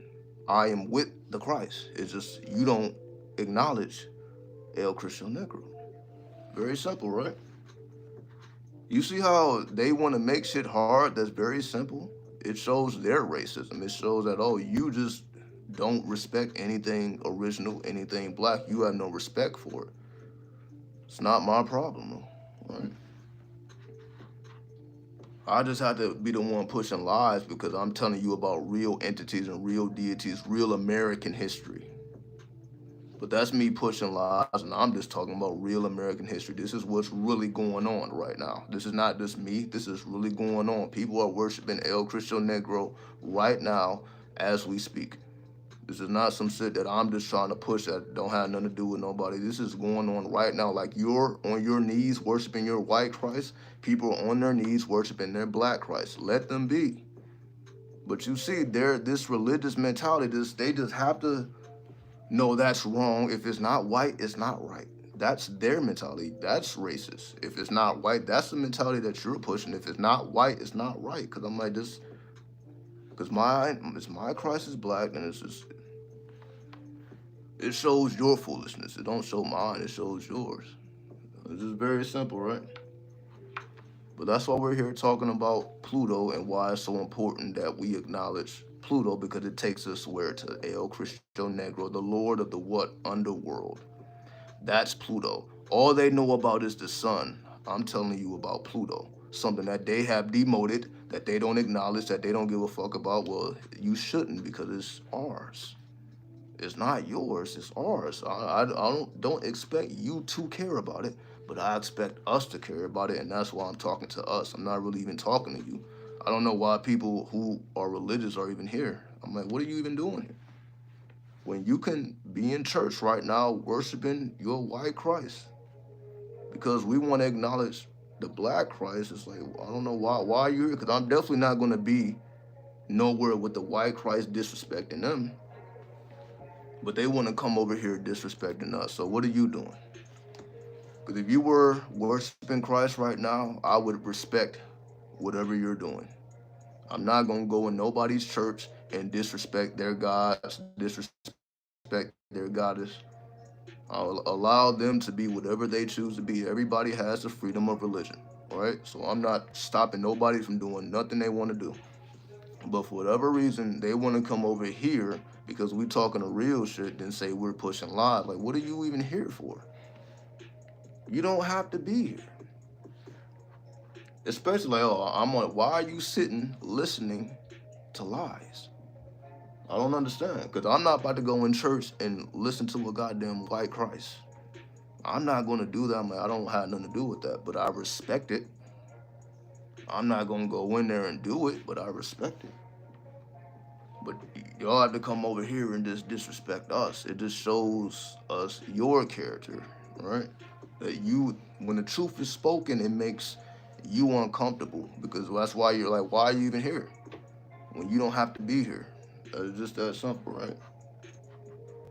No, they got to come and evade, because that's their mentality. They have to come and evade and push propaganda. Wherever the truth is spoken, they have to come and push their propaganda. They are the opposite of Pluto, right? So that's what it is. That's why Pluto was so important. That's why Pluto should be acknowledged, even though they have demoted it.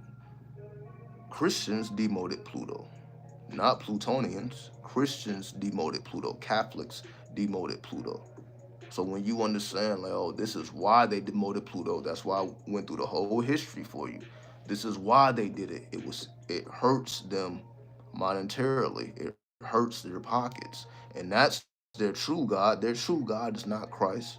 Their true God is money. Because whenever they push Christ, they got the bucket out, right? They're passing around the collection plate. They don't just push Christ for no reason. They push Christ, then they push that collection plate on you. That's why I don't do it. I'm not like them. All right, so that's why I don't do it. That's why I'm like, do I have a collection plate? I'm gonna preach Christ, but then I'm pushing a collection plate. I'm not pushing. No, this is not a service, right? We're not doing that. That's why I'm like, I have to be above that. That's why I don't do it. I'm like, I have to be, because if I'm doing the same thing you're doing, then I'm no better than you. In order for me to be better than you, I have to keep that collection plate to myself, which is what I do. I keep the collection plate to myself. I'm putting my own money in the collection plate. That's what I do. I put my own money in the collection plate. I'm not passing this shit around, because I feel like I'm preaching the truth, and the truth cost.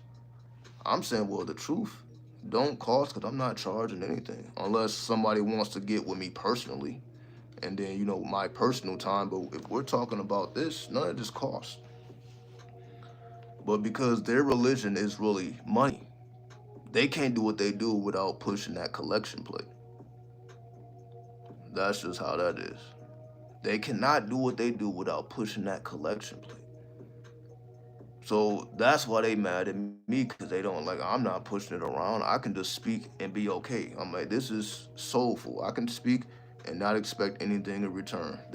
They are not allowed to do that. They need something in return. They can't just preach the word of God or push the word of God. They need something in return. They need some type of payback, because their true religion is money. And every day when I get on live stream and they come with this bullshit, that's what they just show. Every single time they come on here and they just have no self-control. They come on here with no self-control, and then we're supposed to believe that you're pushing the truth. And like, yo, you have no self-control. You can't even keep the collection plate to your fucking self. You can't even pay yourself. You gotta get somebody else to pay you. I'm not asking for nobody to pay my goddamn bills, but you gotta ask people to pay your goddamn bills. Or the lights gotta stay on. We didn't heard all this shit. We gotta keep the lights on. We gotta keep this. It's like, yo, get in your cryptocurrency. You don't gotta ask nobody for nothing. That's what I'm pushing. Get into cryptocurrency to the point where you can start your business and you don't have to ask for nothing. You don't, because you already got it.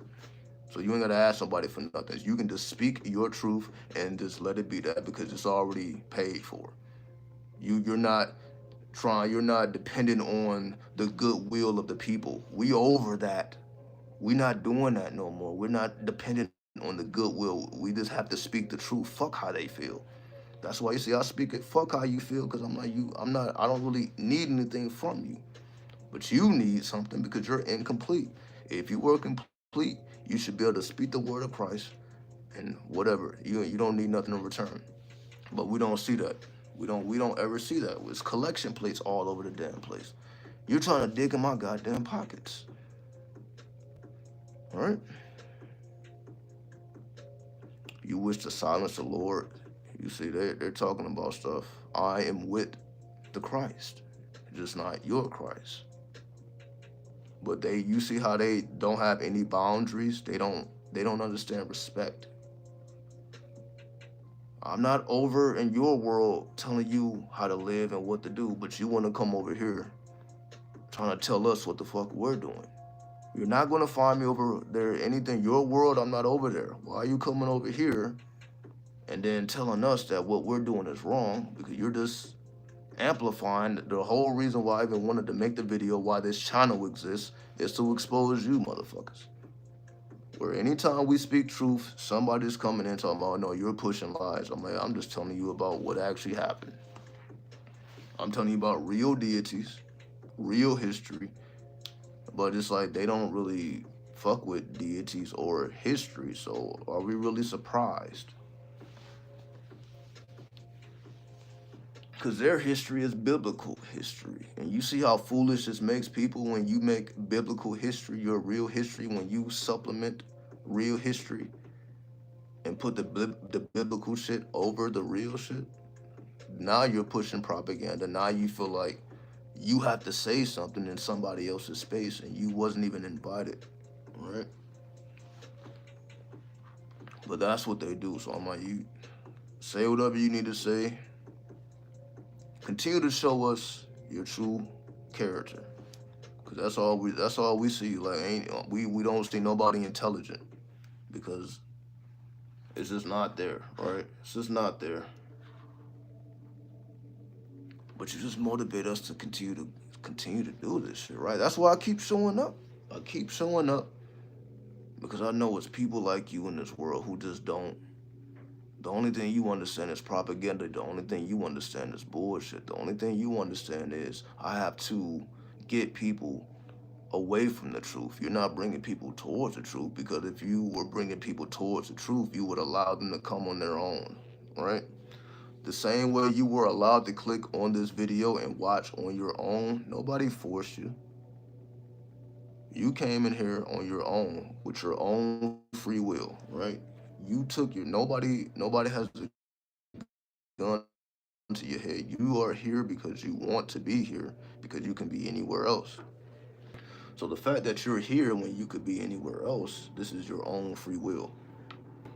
Your free will, which I'm telling you to exercise. I'm telling you to recognize the Christ within yourself. But the Christ within yourself is El Cristo Negro, because that requires you to also master the underworld. You can be the miracle healer. You can be the wisdom preacher, because all they do is preach the word. You can do all that, but then you delete the underworld aspect of it. And that's where it's like, okay, I can't do that with you, right? You want to teach about Bible, you want to teach about the history of Christ, you want to do all these things and try to bring people to Christ, but you want to delete the underworld aspect like that's not some real shit, like he didn't resurrect from the dead, like you just don't want to acknowledge that. Oh, he resurrected, but how did he do it? How did he resurrect from the dead? Oh, they don't want to tell you about that. You're not going to find any of that in the Bible. The Bible's not going to say anything about what happened with Christ after death. All they can tell you, all they can lead you to is death, which is what I've been telling y'all this whole time. All they can lead you to is death. They can't lead you to the afterlife. They can't lead you to resurrection. All they're going to lead you to is death. Jesus died for your sins. That's as far as they can go. He died for you. He died for you. That's as far as they can go. And I'm telling you to resurrect from your own death, your mental death. Right? I'm not even talking about a physical death. Resurrect from your mental death, because we were made blind, deaf, and dumb by people that seek power and control and who have no sense of boundaries, who just want to invade anything you're doing. Right? Which is that's their nature. So this is honestly beyond religion. It's just certain people just have that nature to the point where they cannot allow you to be yourself, but nobody's bothering them. They're doing whatever the fuck they're doing. Nobody's bothering them. But they want to go around bothering everybody else. Right? Which is what we're not doing. We're not going around bothering nobody. We are exercising freedom of religion, freedom of spirituality, freedom of occultism. But it makes them feel some type of way, right? It makes them feel. That's why. That's what the video was titled. The truth hurts. Right? Does the title of the video not explain how they feel? The truth hurts.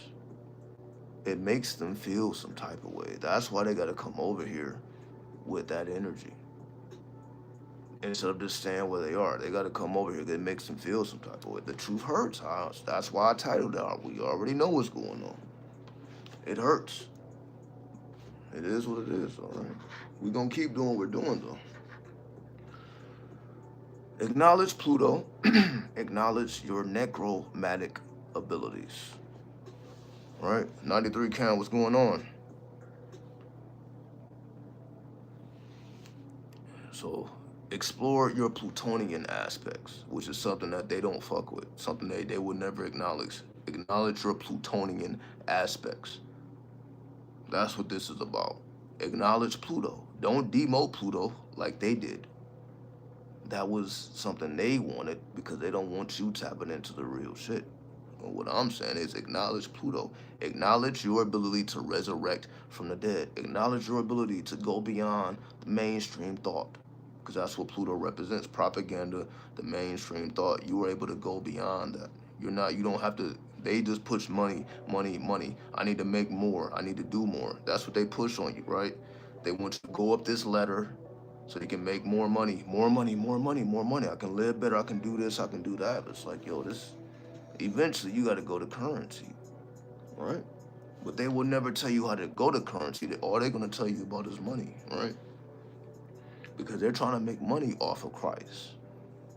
That's why I don't fuck with them. That's why I can't fuck with them. Because y'all want to make money off of Christ. Because that's all y'all understand is business. Because your true God is money. That's all you really care about.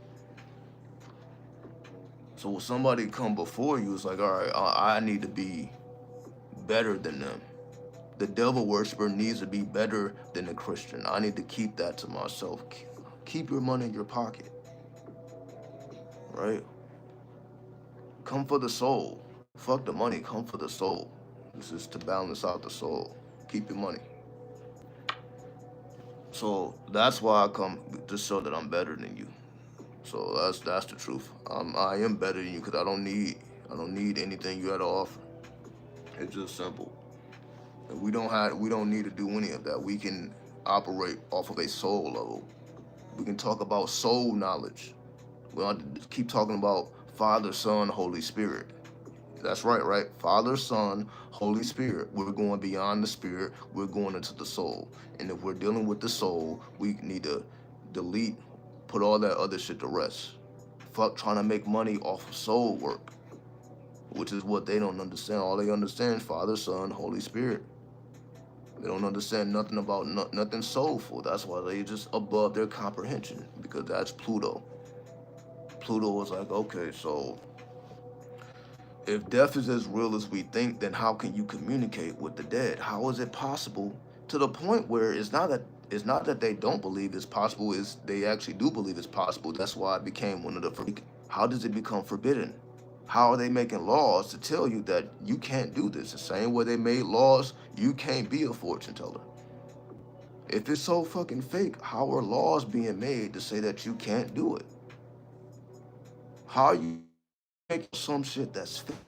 We're gonna put real laws on shit that's right.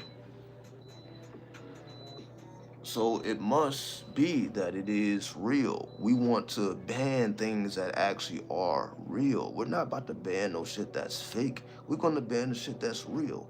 That's why they call it demons. That's why they call our ancestors demons. Because if they call our ancestors demons, that make us stay away from them. I don't want to deal with no demons. Fuck demons. Demons and Satan and devil, we don't want nothing. But it's like, yo, this is all our ancestors though. This is what the pagans was doing. Our ancestors was pagans, right? So if our ancestors were pagans, and then they make pagans into demons, pagan gods and pagan goddesses, they make them into demons, and they're like, okay, I don't want nothing to do with that. All I care about is the Christ. Well, when we talk about El Cristo Negro, there are other deities such as Santa Muerte, right? The counterpart of El Cristo Negro is Santa Muerte. So me just showing you Santa Muerte, who is the counterpart of El Cristo Negro, already let you know. You see, it should give you the message that, okay, we are not an antichrist. We with the Christ, just the underworld Christ, and that's the counterpart of the antichrist. So if I'm showing you Santa Muerte, and I just showed you the damn candle, right? I'm showing you the counterpart to the Black Christ. So if I'm showing you the counterpart to the Black Christ, there's other deities. It's not just the only thing that matters is the Christ. No, the Christ has a counterpart. And then you also have other deities. It don't stop there. This is what our ancestors did, right? Whether you want to say the Loa, it's not just one Loa, there are many Loas, right? Because the one God separates into many aspects.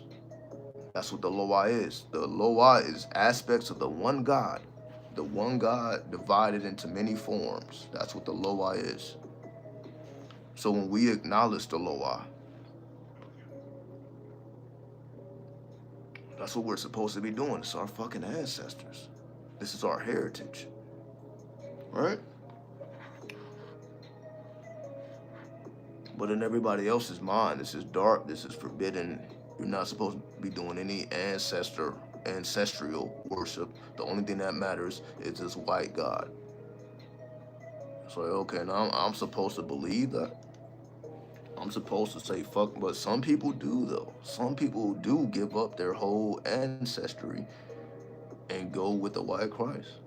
A lot of our people have. You can say 85% of our people have made that decision. So it ain't like it's cool. 85% of our people have made that decision. So it's only a few of us that's like, okay, we ain't going for the bullshit. But that's how it's always been.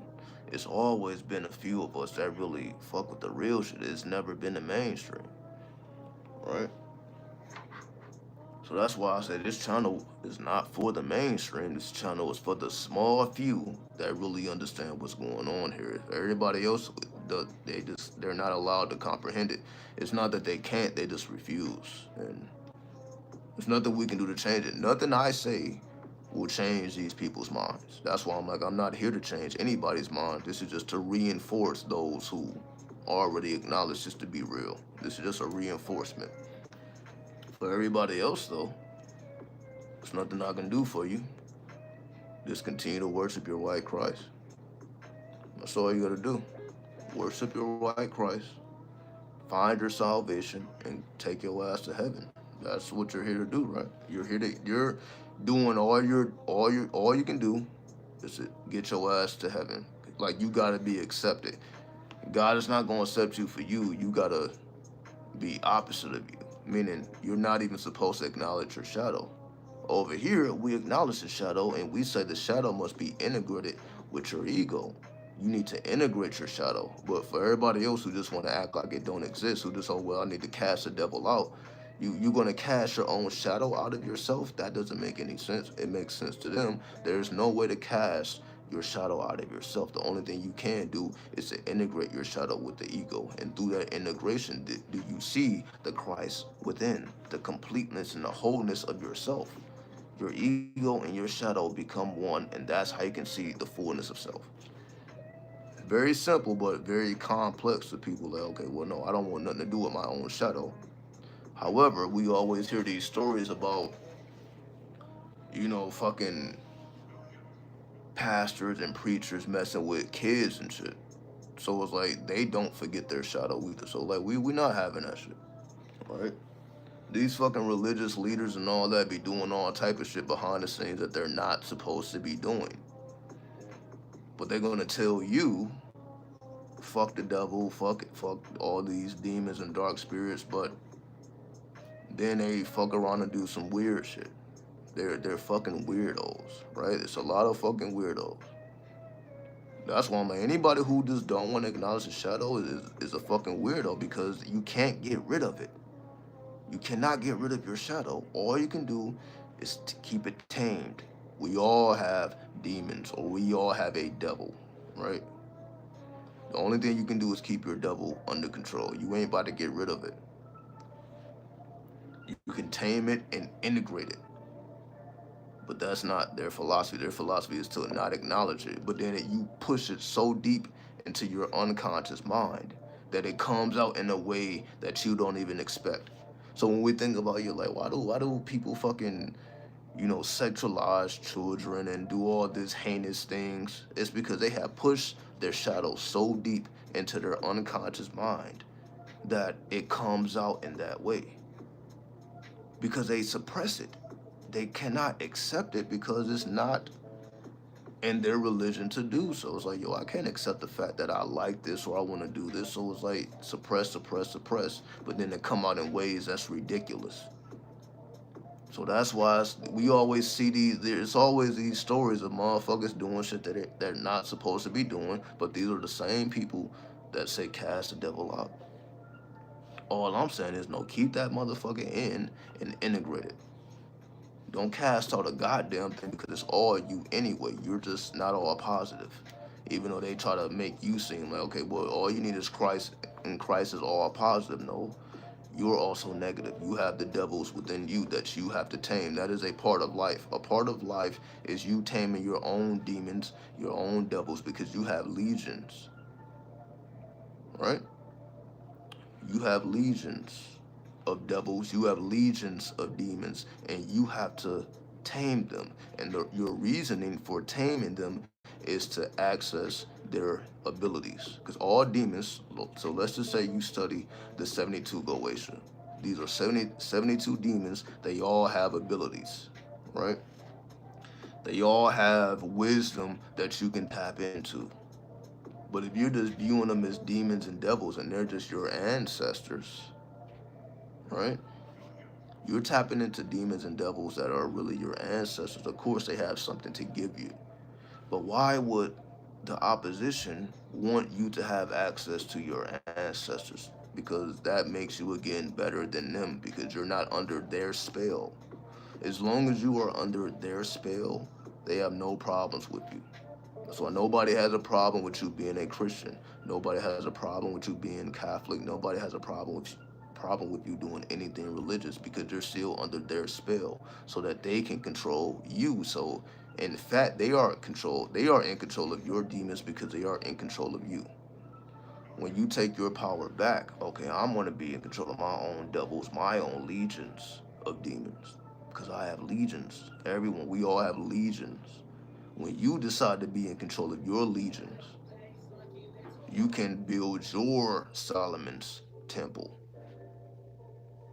Very simple, right? You can build your temple because, again, Solomon didn't get a bunch of men to build this temple. It was built by the jinn. You can command your jinn. That's all I'm saying. If Solomon was able to command his jinn to build a temple that a human being would not be able to reproduce, you have these same potentials. There is wisdom that you cannot get from other human beings, that you can get directly from your ancestors by tapping into your demonic legions because they have preserved the wisdom of your bloodline for you to access when you are ready to access it. That's the whole aspect of Pluto. Pluto is sitting there waiting for you to access your hidden treasures because Pluto represents all the hidden treasure in the world and all of the, you could say, minerals of the earth. Pluto represents the minerals and the hidden gems of the earth. Obviously, the earth represents the body. The body, again, represents the blood. The blood represents the bloodline. So Pluto represents you tapping into the hidden aspects of yourself, which we consider demonic and we consider devilish because they are unfamiliar. Pluto represents tapping into those unfamiliar aspects and bringing them to the surface, which is all we're talking about, right? Bring your Christ up from the surface, up from the underworld to the surface. But when you find Christ in the underworld, that motherfucker is covered in dirt. So it's black. That's why it's a black Christ. Because if you find the Christ in the underworld, obviously the Christ in the underworld is not going to be white, it's going to be black, right? because that just represents the dirt of the earth, the dirt of your bloodline, right? That's what it's supposed to. Again, we're just speaking straight occult. We ain't even dealing with anything religious. So that's all this is. With your legions of demons, build your temple. That's all this is. Build your temple with your legions of demons because that's what they're for. You don't have demons and devils just to fuck your life up, just to make your life harder, just to they're just uncontrolled and untamed, and now you end up doing things that you later regret and traumatizing people, because that's all these motherfuckers do. They just end up traumatizing people.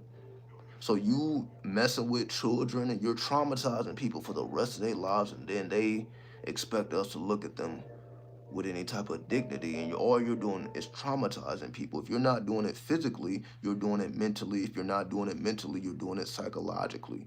It's psychological trauma.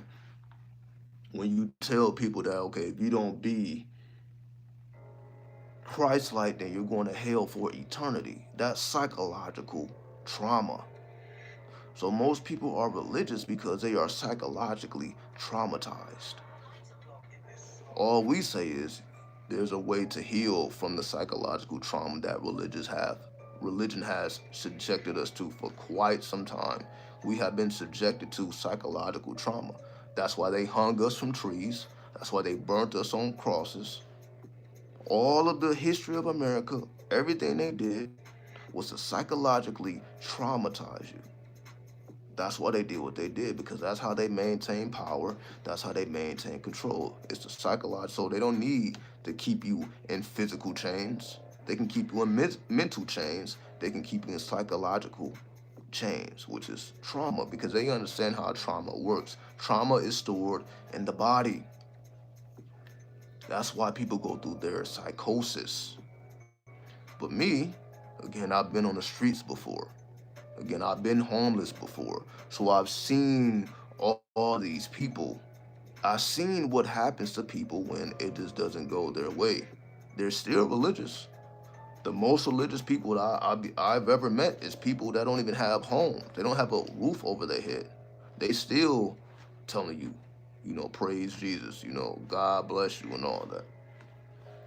And I would just be looking at these people like, yo, wait, what the fuck is this?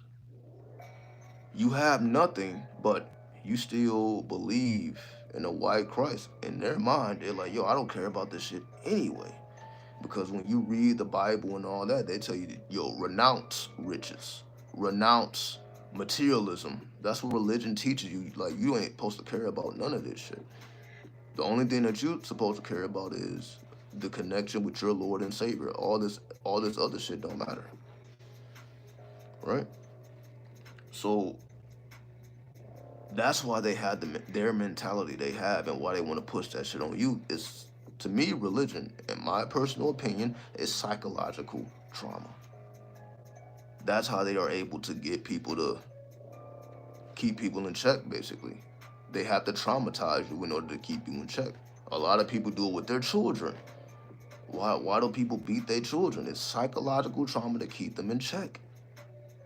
If I don't put fear in them, they're going to be doing whatever the fuck they want to do without consequence. So I have to put some type of fear in them. So this is what people do. They have to traumatize you to keep you in check. That's just how people. Now, is there another option? Yeah, you can tame your demons and keep yourself in check. If you don't keep yourself in check, somebody else is going to keep you in check. That's why people end up in jail. That's why people end up dead, because they were not able to keep themselves in check. When you are able to keep yourself in check, you're able to do amazing things. That's what the Christ represents, keeping your demons. That's why when Christ was talking to the devil, he told the devil, right, stand behind me, right or wrong. When the devil was talking to Jesus on the mountain, I will give you all the riches of the world. I can give you anything. Just worship me. And what did the Christ say? Stand behind me. I ain't trying to hear none of that shit. Because the demons will seduce you, which is your own shadow will seduce you to think that, okay, yeah, just put me on the forefront, which you're never supposed to do. Keep the demons and the devils and your legions in control at all times. And that allows you to do amazing things. Because if you allow them to lead you, then you're going to be led to places that you essentially can't come back from. So you don't allow your demons to lead you, you lead them because you acknowledge them. You're like, oh, these are all my ancestors, and that's why they call them generational curses. So whatever the sins of your ancestors, you can say, still courses through you. So you have to keep this shit in check, right? You have to keep it in check. You have to, right? Otherwise, it will checkmate your ass. You will be checkmated if you don't keep your legions in check. So that's why we acknowledge them. Like, yo, I'm not about to walk around and act like I don't have them. We all have them. Keep their ass in check. So that's why I say I can sip my little alcohol and smoke my little THC and keep the energy in check, right? You see, I'm not up here blowing up at nobody, and I'm like, yo, we get it. It's all about psychological trauma. They've been doing this. This is American history. Psychological trauma, right? But we can rise above any trauma through the powers of Pluto and acknowledge our own birthright. Acknowledge your birthright.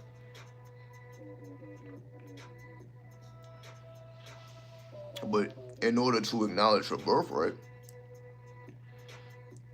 you have to do things illegal. That's just how it is, right? In order for you to acknowledge your birthright, you have to do illegal things. Psychedelics are illegal. Mushrooms, illegal.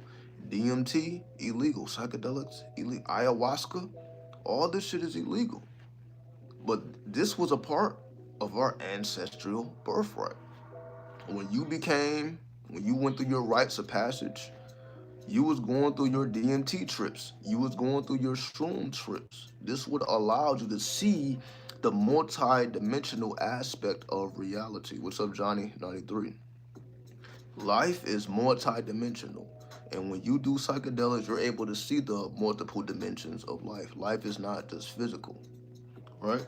But this is our birthright, our ancestors. That's why they found out these formulas for us to experience the fullness of our birthright, the fullness of our bloodline. That's what we're supposed to be doing here, right? And when you do psychedelics, it's like a death experience. You go through death, but you don't die. You are able to resurrect from that death state. Psychedelics take you to the death state, but from that death state, you are able to resurrect. You can come back from it. You don't just stay there, right? But this is illegal, right? It's illegal for you to have those experiences, which is what our ancestors have been doing forever. So they make illegal what your ancestors have been doing forever.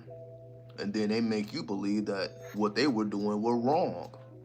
They were misled. They were led by the devil. They were led astray. They're going to tell you anything and everything to make you believe that your history is invalid. So accept their history, accept their biblical history, and do not acknowledge your pagan history. Don't acknowledge those Gnostics.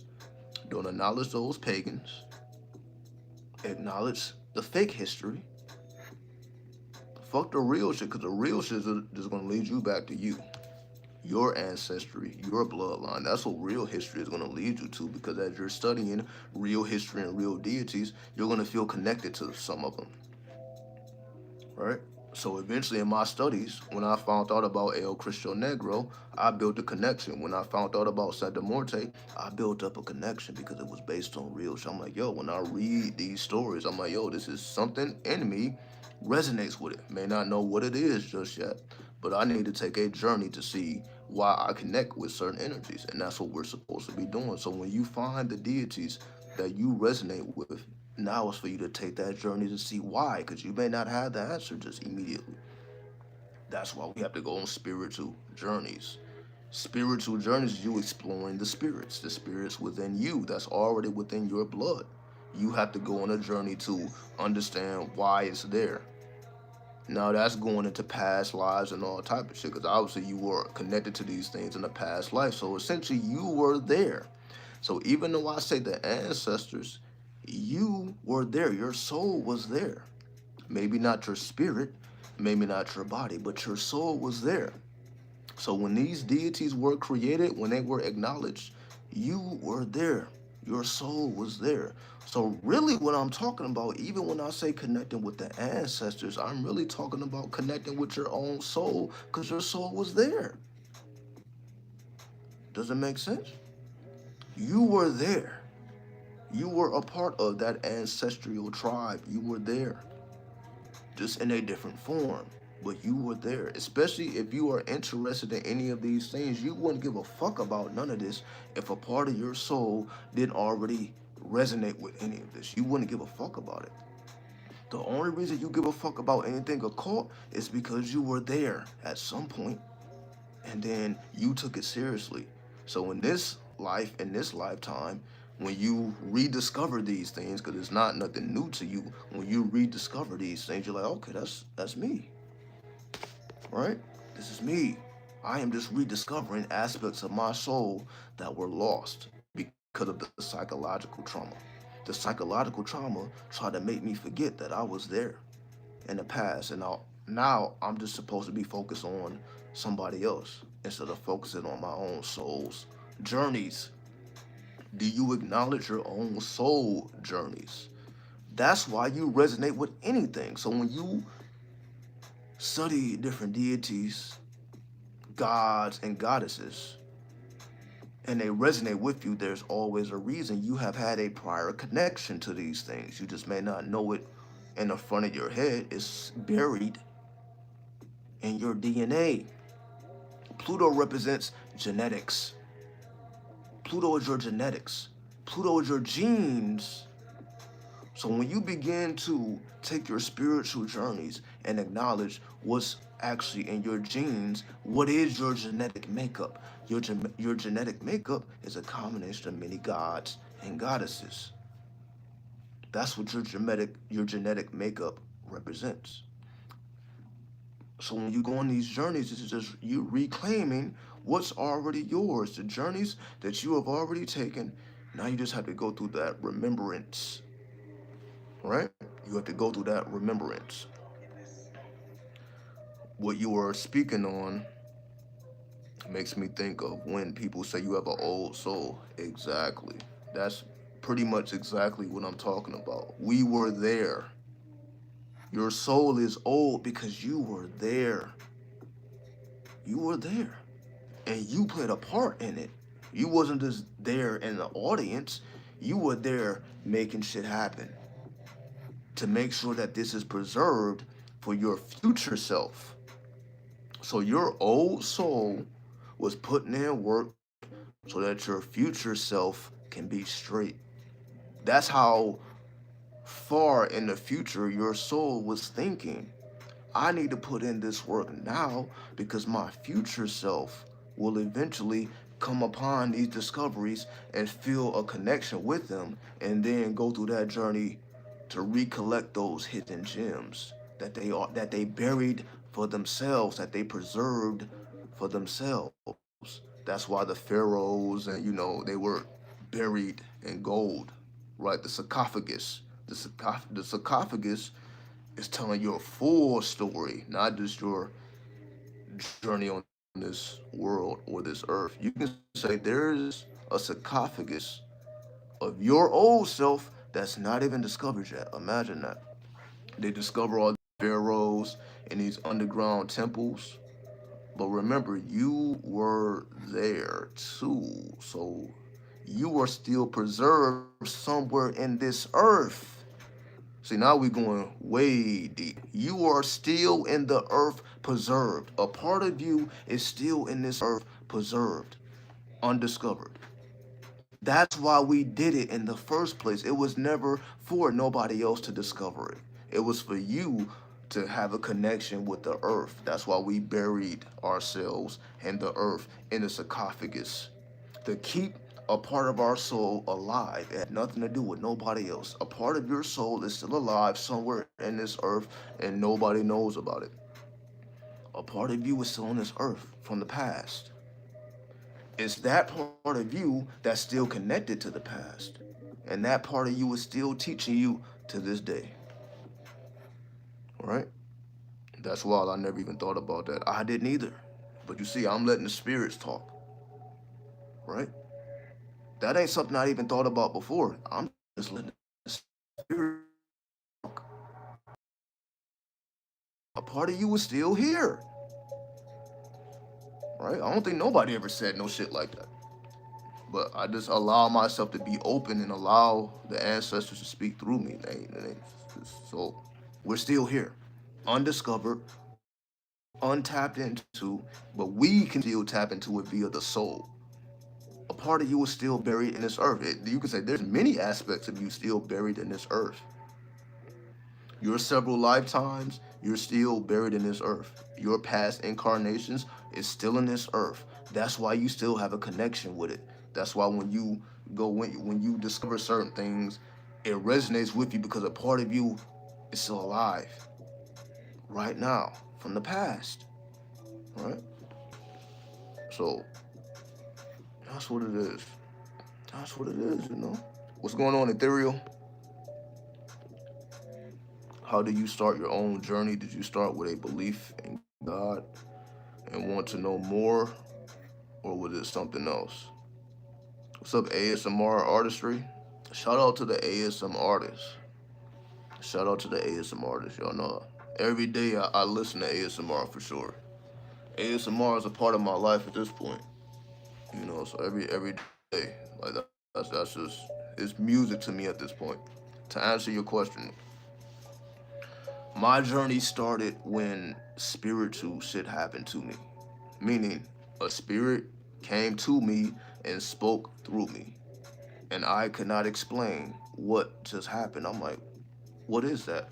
Why did I just do a Google search and the name that spoke through me is a real name? It's the Lord of the Underworld. I'm like, I heard a name I never heard before. I spoke it through my mouth. I researched it on Google. It's the Egyptian Lord of the Dead. I'm like, how did that just happen? It didn't say Osiris. It said Asar, which is the original name. I'm like, that's some shit that I've never heard before. So I'm like, what the fuck just happened? So my journey started with me trying to understand what the fuck just happened. How did that just happen? I had a spiritual experience that I didn't understand. So I had to study in order to understand it. You can say it was just a part of me that's still preserved somewhere in this earth that awakened within me. It's time for you to wake the fuck up. A part of me is still here. So that's what started my spiritual journey for real. Was spiritual shit was happening and I had no way to explain it. So I began to find ways to explain it. So that's why, again, so when I say 93, you know, most people may think of Aleister Crowley, but I'm thinking about Kemet, because that's what woke me up. It was Kemetic deities that woke me up. So that's why I resonate with 93. I can't speak for nobody else, but I resonate with that energy because those were the first spirits that came to me and let me know there's more to this than you even realize at this point, but eventually you will know. So that's what got me started, because spiritual things were happening. I didn't have no way of explaining it, so I had to study, which then led me all around the world. So I'm studying all type of deities from all around the world, and I'm like, certain deities I just resonate with more than others. And then I just took spiritual journeys. I'm creating sigils, seals, invocation, evocation, invocation, invoking the spirits. And I'm like, yo, it's obviously there's a reason why I resonate with these spirits.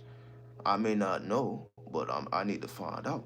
So my journey was just finding out, why do I resonate with certain deities? Whether it's Egyptian deities, Celtic deities, it don't matter where it is, African, American, all around the world, Chinese, Japanese, Korean. I'm going all over the place looking at everything. Arabic, it don't matter where it is. Russian.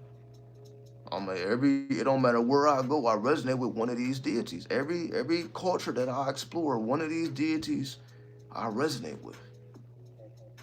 And I'm like, yo, why am I, for whatever reason, I'm like, I'm always resonating with the lords of the underworld, the underground spirits, the Plutonian spirits, right? It may be because I'm a Scorpio, right? I'm not gonna say what it is. I'm not gonna say what it isn't. But I always resonated with a particular deity, no matter what pantheon I was studying. So that's what made me want to study everything. Right? You need to write a book. Yeah, it's coming for sure. It's just more of I couldn't just sit and just pen a book. It would be more like a conversation, meaning it would be like a question answer format. I could do that, like a question answer format, like a bunch of questions and answers. I would translate audio into text. Like I'm not about to sit 100 pages of what the fuck, but I can speak hundreds of pages because you see, I've already did that, right? I didn't created over 1,000 videos, me just running my mouth. So I'm like, I didn't spoke several books because I'm like, okay, this is just more natural, but I'm not about to sit and write 300 pages with no pen. I don't even like writing now, right? So even when I do my music, I don't even be writing that shit down. I'm at a point where I'm like, it just needs to be in the moment. I just need to put it down right then and there. If I try to like write some shit, like for example, if I try like to write a song, 2 verses or 3 verses with a hook, I'm like that. It just takes forever. But if I just hit the record button, I'm like, okay, I just need to see what comes out. I just need to do it all in a moment. I'm able to do that quickly, right? So I'm just at a point now where I'm like, time is just of the essence. I don't take time for granted. So like me trying to just sit and just do something like that, I'm like, I would just have to do it in a moment, right? So I just have to use my strong point, you could say this. But yeah, me sitting and writing 300 pages of everything, I'm like, yeah, that just seems tedious to me. But if I had to speak about it, I can do that easily. Just speaking about it in the moment instead of like having it premeditated. If I try to premeditate something, it don't really work. As you see with these, even with these videos, I don't premeditate none of this shit. I think of a title, I put the title in, and I hit the record button. Everything I say is just in the moment. I don't have any of this stuff premeditated. That's why I can say things that have never been said before. Because I'm not thinking. I allow my intelligence to push. I'm like, I don't just let the spirit say whatever the spirit. I'm like, I move the thinking out of the way. It's no thinking, right?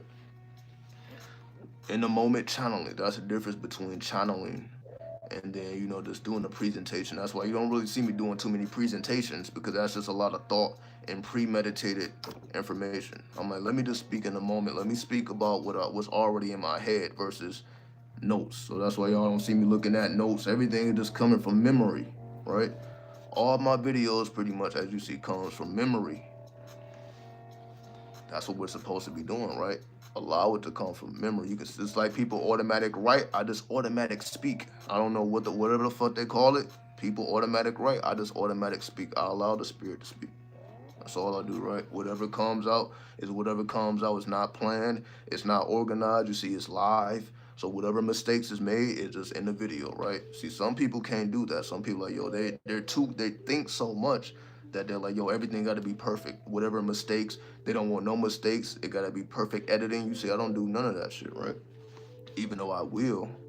I'm not saying I'm above that. I will, but what's natural to me is just I'm like, yo, I just need to be in the moment. As you see, all my art, I don't sketch nothing out. All the art I just showed you, I don't sketch none of this shit out.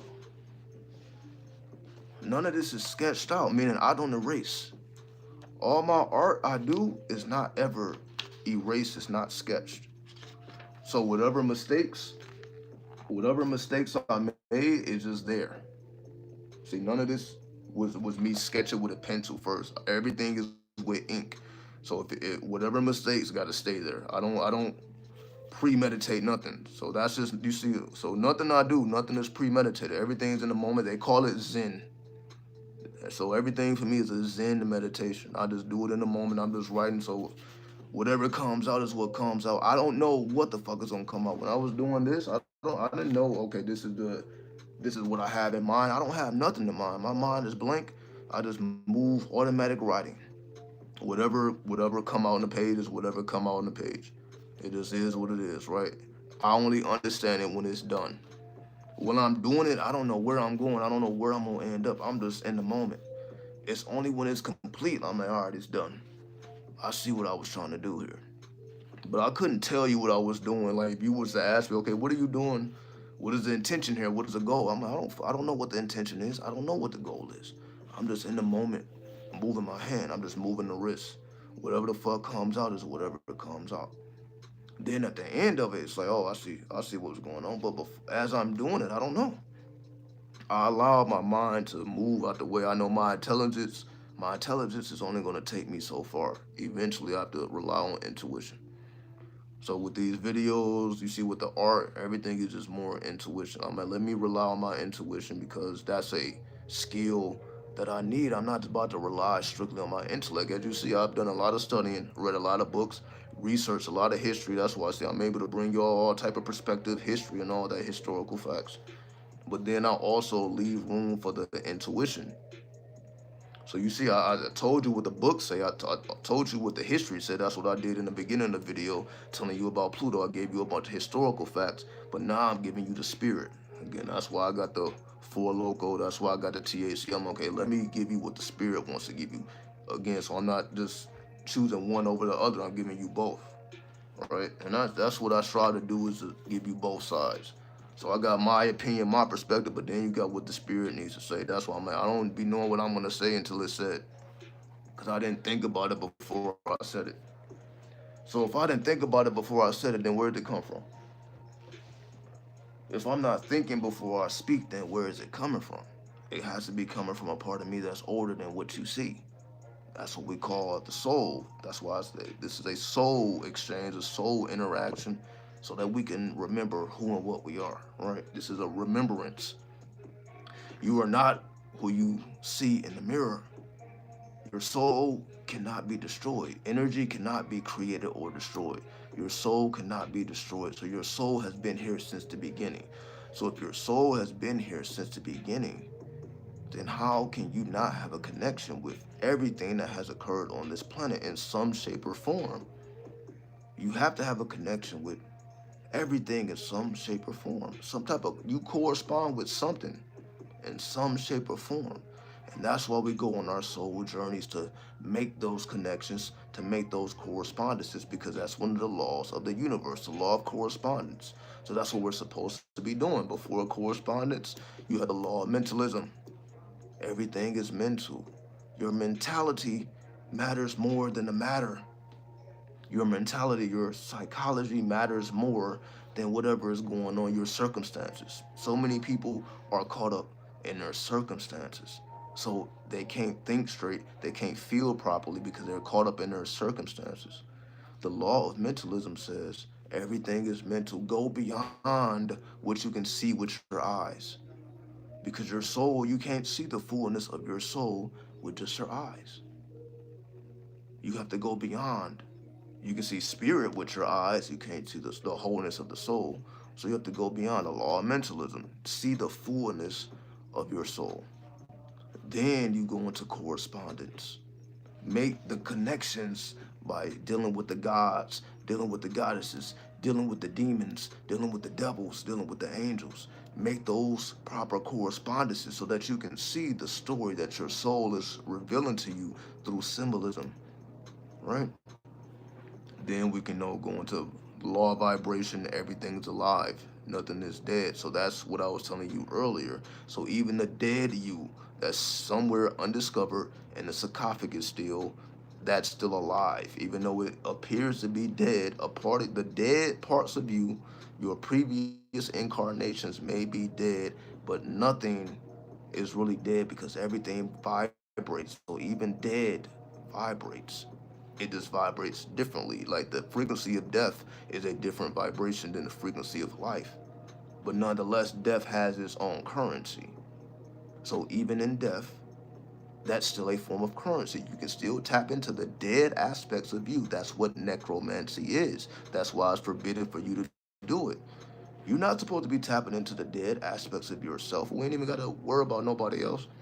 The dead aspects of you, your previous incarnations. You're not supposed to be doing that because that allows you to see the fullness of where you're going in the future, right? So the law of mentalism, the law of correspondence, the law of vibration.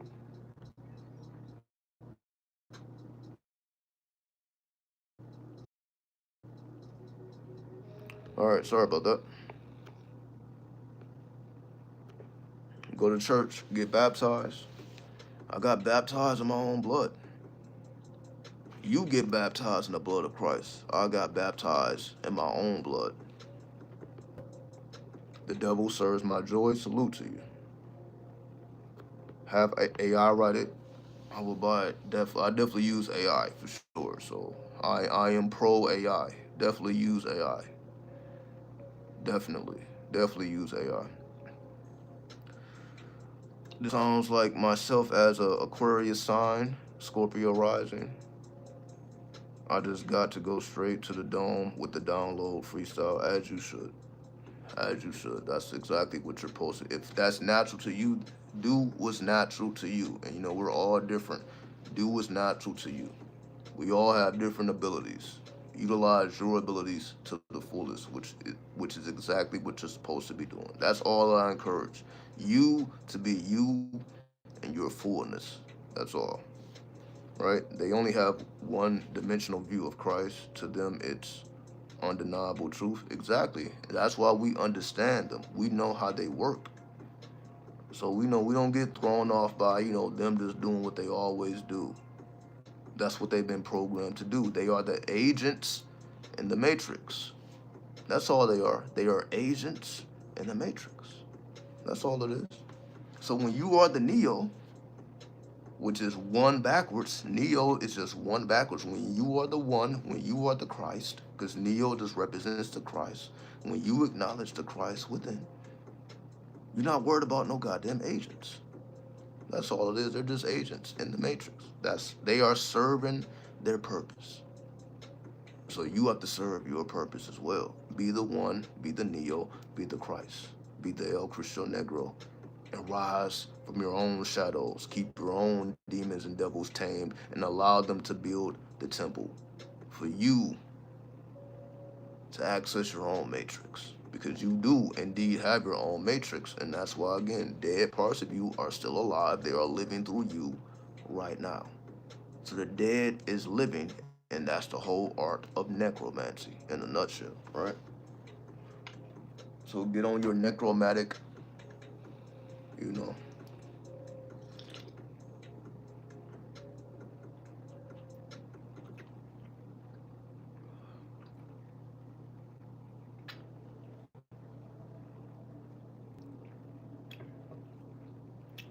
So that's why I keep saying, I don't come on here trying to be perfect like these fucking religious people, dressing in fucking suits and bow ties and all this shit, trying to keep the shadow away from view. I got my shadow right in front of you. Just to let it be known, I'm not above you, right? I'm not above nobody. I'm like, it's everybody do whatever they do. Just as long as what you do is constructive. You are good. According to Delima, these things is not gonna hurt you. THC is not gonna hurt you. The motherfucking alcohol is not gonna hurt you when you do it responsibly, right? It's not on every alcoholic beverage. It says drink responsibly. It's not telling you not to drink. It say drink responsibly.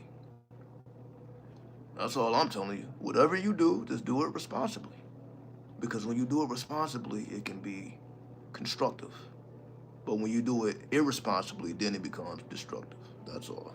Do whatever you do responsibly if you do anything. But I know everybody does something. It don't have to necessarily be a drug, right? It can be food. Whatever you do, eat responsibly. So you should have a dietary plan. You should not just be eating anything and everything. That's not how you should be living.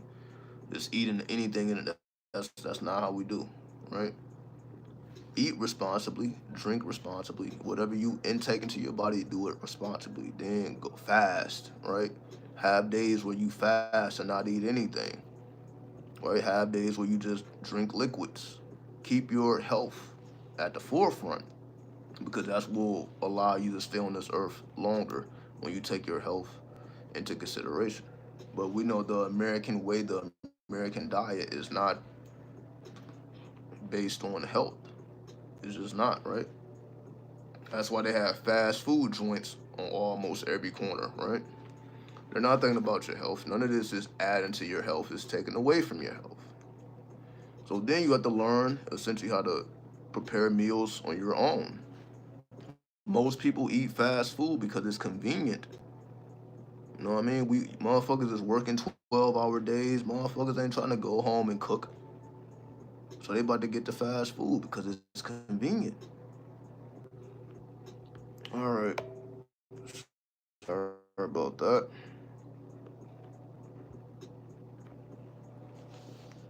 So I was saying some people are very irresponsible with God. We just make sure we're not irresponsible with nothing we do. No bullshit, the Kabbalion. My God been on it for a minute with the knowledge. Was popping. What's going on, Kush King? Exactly. You know what I mean? We stay on it because that's what we supposed to be doing, right? We doing real soul work, right? So that's why I keep showing up. Keep showing up. I'm just letting it be known. Like, we still on it. We ain't going nowhere. If anything, we getting better, better, better now. Again, now we doing the art. Again, we doing the clothes. Again, dream big, right? That's all. That's the whole message. The whole message is to dream big. See the fullness of all the planets. Dream big. That's what we supposed to be doing, right? Fuck that mainstream shit. Fuck the mainstream shit. Fuck the psychological trauma. Fuck anything they try to do to keep you off point. They can't knock us off point, right? They can knock off the 85%, but they ain't fucking with the 5%, right? We just represent the 5% that we gonna stay on 10. We gonna stay 10 toes down regardless of who or what, right? We ain't switching. We gonna die like this. We live like this. We die like this, and we resurrect like this. That's what we do, right? That's what we supposed to be doing. We ain't going nowhere.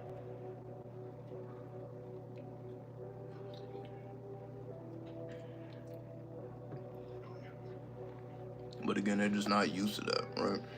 It's not a lot of me's out here. It's only a couple of us, right? It's not a lot of yous. It's only a couple of us, right? It's not that many of us. So they be trying to put us in the same box they put all these other motherfuckers in, right? All these other fucking scammers and weirdos that's on the internet just saying anything and everything. They be trying to put us in the same box. They just don't know no better though. So I'm like, they just don't know no better. Have you worked with servitors? If so, what was your experience? Yeah, you definitely should be creating your own spirits for particular tasks because we have the ability to do so. You have the ability to create spirits and program them with certain tasks because they are extensions of your own spirit. So you can extend your spirit beyond your physical body. So your servitors can be bringing you wisdom that you may not have time to read a 1,000-page book for. The servitor can bring you that wisdom that can only come from aspects of you that are more, you can say, forbidden or demonic or devilish. Because people would consider that witchcraft, working with the jinns and all type of shit, right? Which is what you're supposed to be doing because that's aspects of your soul, right? So your servitors can be programmed programmed to collect wisdom for you or to collect resources for you. So you should definitely be creating servitors, extending your spirit beyond your physical body. That's what we do with astral travel and all that. So you definitely should be utilizing all of those aspects because you have the ability. Again, that's what makes you God. That's what makes you goddess. You can go beyond the physical. You are a multi-dimensional being, so you can extend yourself. So the same way you can procreate and have children, you can procreate and have spirits, right? But most people are just focused on children. You should be procreating spirits, servitors, egors, right? For sure, for sure. And then my experience is that's how I gain a lot of the wisdom. I have the servitors, so I'm not reading a bunch of books like I used to. I'm not just heavy in the super deep research. Now it's just mostly intuitive. It's mostly intuitive now, and that's definitely through extending the spirit beyond just the normal everyday means, for sure. Right? Why do you talk like that? Smile or something like this? This is for education, right? Tell your teacher to smile when they're trying to teach you mathematics, right? I'm not here to fucking smile and, but I am though. You see, I'm fucking drinking the goddamn Ford Loco and smoking this goddamn THC. So, right, I'm being open and honest with you. And yeah, I guess I'm fucking drunk, but I'm still focused. Am I happy? No, I'm off the Ford Loco. I'm focused. I'm channeling right now. We're doing spiritual work right now. You talking about smile because all you understand is fucking entertainment. Are you awake? That's all you understand is a fucking entertainer and a fucking clown in front of you. That's all you understand because that's what you see out here. You don't see people that's serious about their craft. I'm just serious about my craft. I'm not laughing about none of this shit because none of this shit is funny to me. This is not a laughing matter to me. This is real shit. This is what we're supposed to be doing. This is not a laughing matter. The fuck you like, you should smile. This is not a laughing matter. What's up, Tangela? Salute to you, greetings. This is definitely not a 93. It's not a laughing matter. This is what we're supposed to be doing. If I were just up here joking, but that's all you expect to see from our people, right? We're just a bunch of fucking comedians and jokesters. So you don't know how to take somebody who's really about this shit. That's all that is. So what the fuck I'm not here to entertain you motherfuckers. I'm here to extend God to God, God to goddess. This is not entertainment, but that's all when you see people that look like me, all you see is entertainers. So you don't know how to take no real shit. Ask me to smile and shit, what to make you feel more comfortable. Smiling and joking will make you feel more comfortable. I'm not a fucking entertainer. But all you are used to is fucking entertainment. So that's why. So you need to smile. No, you just all you understand is entertainment, which I already talked about that. Right? All you understand is clown shit. Because most of my people just act like fucking clowns. So I understand that. That's all you see from my people is fucking clown shit. Motherfuckers just entertainers. So when you see somebody who's not an entertainer, you don't even know how to take that shit. Like, yo, I'm not coming on here to entertain nobody.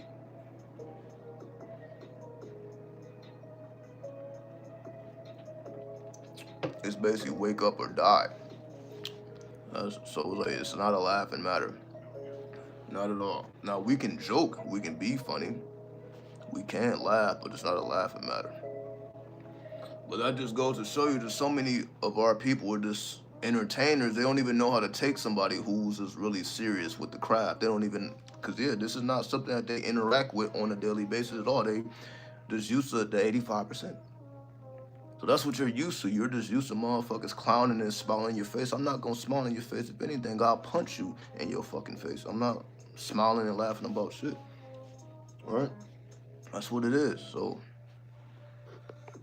cause I know who you motherfuckers are. I'm like, I don't trust you motherfuckers. So I'm not about to smile in your goddamn face when I already know what you about. I'm looking at you with the third eye. I'm not looking at you with the two eyes. I'm looking with the third eye. So like, we're not playing that shit. That's just what makes you feel comfortable. Anything that's a little bit too black for you makes you uncomfortable. So yeah, we're here to make you uncomfortable. We're not here to make you comfortable. We're not here to make you feel safe. You should feel like you can get robbed at any minute. You should feel like that. Like, oh, maybe I shouldn't be here. That's exactly how you should feel. This is not to make you feel uncomfortable. It's to make you feel very uncomfortable. It's not to make you feel uncomfortable, right? So that's why I come with this energy. It's not to make you motherfuckers feel comfortable. Because we see what type of time you on. You on that bullshit, and it's like, yo, you not about to get past us with that shit. Ain't nobody gonna smile for you. If anything, we'll probably hurt your ass because you fake. You know what I mean? So that's what it is. We're not here to make nobody feel uncomfortable. Well, comfortable. Uncomfort is real comfort.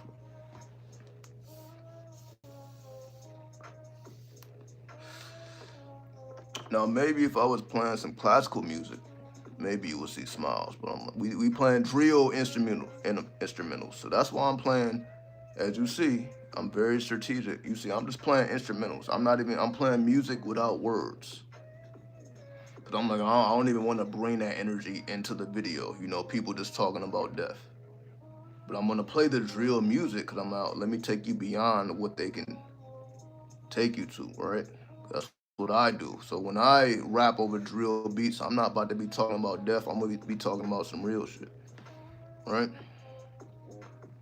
So that's what I do it for. I'm like, I can take real beats that's all about death and murder and all this bullshit, and I can speak life over drill beats. That's what I do. So that's why I don't even have the words. I don't even want to bring that energy into the video.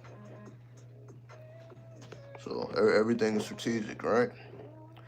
Any thoughts on Gnostic prison planet theory? I would say it's just they're gonna do all in their power to keep you foolish, to keep you away from your soul. So that's why they're after your soul. That's why they say Jesus is the salvation. They are after your soul. Is it a prison planet? Yes, they are. This is a planet full of agents that's trying to take you away from that real shit, right? So yeah, we are on a prison planet, which is basically propaganda. Most people are in the propaganda because that's what's paying their bills. We're on a planet where people put their morals and principles to the side for a paycheck. So they will rather gossip, propaganda, push lies, bullshit. Why? Because it's putting money in their pocket, and that's what majority of the people that look like me. That's what they're doing. Majority of YouTube is a bunch of propaganda people that look like me who just saying anything to get views, anything to get a paycheck, anything to keep their fucking lights on, anything to maintain their lifestyle. So to me, they're just fucking clowns, right? So that's what it means to be on a prison planet. I'm like, yeah, most of us are fucking clowns. Most of us are afraid to speak anything real because we are afraid of the backlash. We are afraid of what people may think or what people may say. So people are imprisoned within themselves.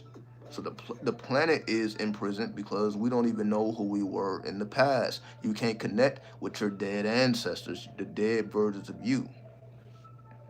So yes, we are on a prison planet. That's why the Gnostics said, "Fuck anything mainstream. We're gonna be fortune tellers. We're gonna be astrologers. We're gonna be numerologists. We're gonna work with these spirits." That's how the Gnostics believe, right? We're gonna find our salvation outside of the mainstream. That's what the Gnostics believe. That's how voodoo came into the world once it was cast out of the mainstream by the Catholics. The Catholic Church didn't fuck with the voodoo, so they had to go out into the hills, and all they can hear was those drums, those voodoo drums. We know the history, right? We know voodoo got cast out, Congo Circle, so they had to go out to the hills to practice their way of life because the church didn't like what they was doing. They feel like we're just taking too many people away from the church. So they cast them out. And they're like, fuck it, we'll go. We ain't trying to be around you motherfuckers anyway. So that's what we're here doing, definitely. So it's very Gnostic, it's very voodoo, it's very necromantic. And anything they call black darkness is all that in one. It's all that in one. Only way to keep most people's attention is to entertain them. Yeah, most of us are just all we know is entertainment because that's all we see our people doing. We just see our people entertaining, being basketball players or sports players. All we see, most of our people, all they give a fuck about is what sports. Again, rap. These fucking movies. They're trying to be actors. They're trying to be rappers. They're trying to be sports players. It's not really too many of us trying to be occultists and scientists and real motherfuckers who have the ability to change the whole dynamics of what's going on. There's not too many people that's willing to step up to really make that happen. That's why they just push the money. If yeah, play football, play basketball, we're gonna give you millions of dollars, and cause that just keeps their system going. It doesn't keep your system going. It keeps their system going. But when we come like we about to disrupt the whole system, even our own people will go against us because they want to maintain the matrix. We trying to destroy the matrix. They want to maintain the matrix because the matrix is what is putting them in a position of power that makes them think that they're better than you. All the entertainers think they're better than you because they have been empowered by the agents. So when we're like, oh, we're going to destroy the whole matrix, they will become your enemy. Your own people becomes your enemy when you want to tear down the matrix because the matrix makes them comfortable because they took the blue pill, right? They don't give a fuck that the steak is fake, that you're being killed by this red meat. They don't give a fuck about that. They're like, yo, I want my goddamn steak. I want to be able to eat steak every night. I want to be able to live in a certain way. I want a certain lifestyle. And I'm willing to do whatever it takes to accomplish that. So if I need to depict my people as savages in order to do that, that's what they do. So that's why most of our entertainer depicts us as savages. We ain't nothing but killers. We ain't nothing but murderers, drug dealers, pimps, prostitutes. We don't go beyond anything that deals with new life. We're just all about death. We are a death culture. So most of our entertainers is just pushing a death culture. They're not telling anything about the resurrection. Well, how do you resurrect from death and gain new life? They're not going to teach up. They're not going to get no paycheck for that. As you see, even now, I'm not getting a paycheck for speaking none of this shit I'm saying. But now we're like, yo, you got to be above the paycheck. That's why I do what I do, to show and prove I'm above the paycheck. So I'm just going to speak the real shit, and I'm like, I don't need a paycheck. So YouTube is not paying me for speaking this real shit. Now, if I was entertaining, YouTube would be throwing money at me. But because I never chose, I'm like, yo, I'm not a fucking entertainer. Even though most of our people are only known for fucking entertainment, they put entertainers on a pedestal. But I'm like, yo, that's not the best of our people. The best of our people are not these fucking entertainers. The best of our people are the people that you never even hear about, the people that you don't see, the people that's infamous, the people that stay within those Plutonian underworld caverns, right? These are not people that we even interact with. So that's why we are talking about Pluto. The best of our people are Plutonians. The best of our people are Plutonians. The people you don't see, you don't know about. You only know if you know about them. All right? Exactly. Move within the shadows, because the shadows is how we thrive. We thrive in the shadows. An entertainer don't know how to stay in the shadows because they want to be seen. They want to be known. You know, their name got to be out there buzzing. Versus majority of us who we don't give a fuck about none of that. We are just fine with being infamous, where the world don't even know who we are. And so we're able to navigate without restraint, really, because we're not trying to be entertainers. We don't care for people to fucking know who we are. I don't give a fuck about nobody knowing who I am. I'm just navigating through this bitch like I'm everybody else. I'm like, no, I'm not. Nobody don't know nothing about nothing. That's what we prefer. We prefer people to not know who we are, so that we can do our work and not be disturbed. I don't have to worry about being disturbed. I'm not a fucking celebrity where every time I walk outside, motherfucker just trying to get autographs and all this extra shit because I'm pushing destruction. I'm like, I'm not about to push destruction, but if I'm gonna push resurrection in real life, and that makes me infamous, that makes me the Antichrist, I'm just gonna be the infamous Antichrist. Because I'm not about to entertain. Right? We're not here for the entertainment. We can enjoy the entertainment, but we understand there's a time and place for it. Right? You ever heard of Pete and Bash? Yeah. Yeah, entertainers, for sure. Comedians. I believe they are comedians. Right? But am I extra into any of these entertainers? No. I'm not. I may run across their content on the YouTube or any of these other social media platforms, but am I extra dedicated and looking up motherfuckers? Nah. What's up the name of this one? 93. 93. So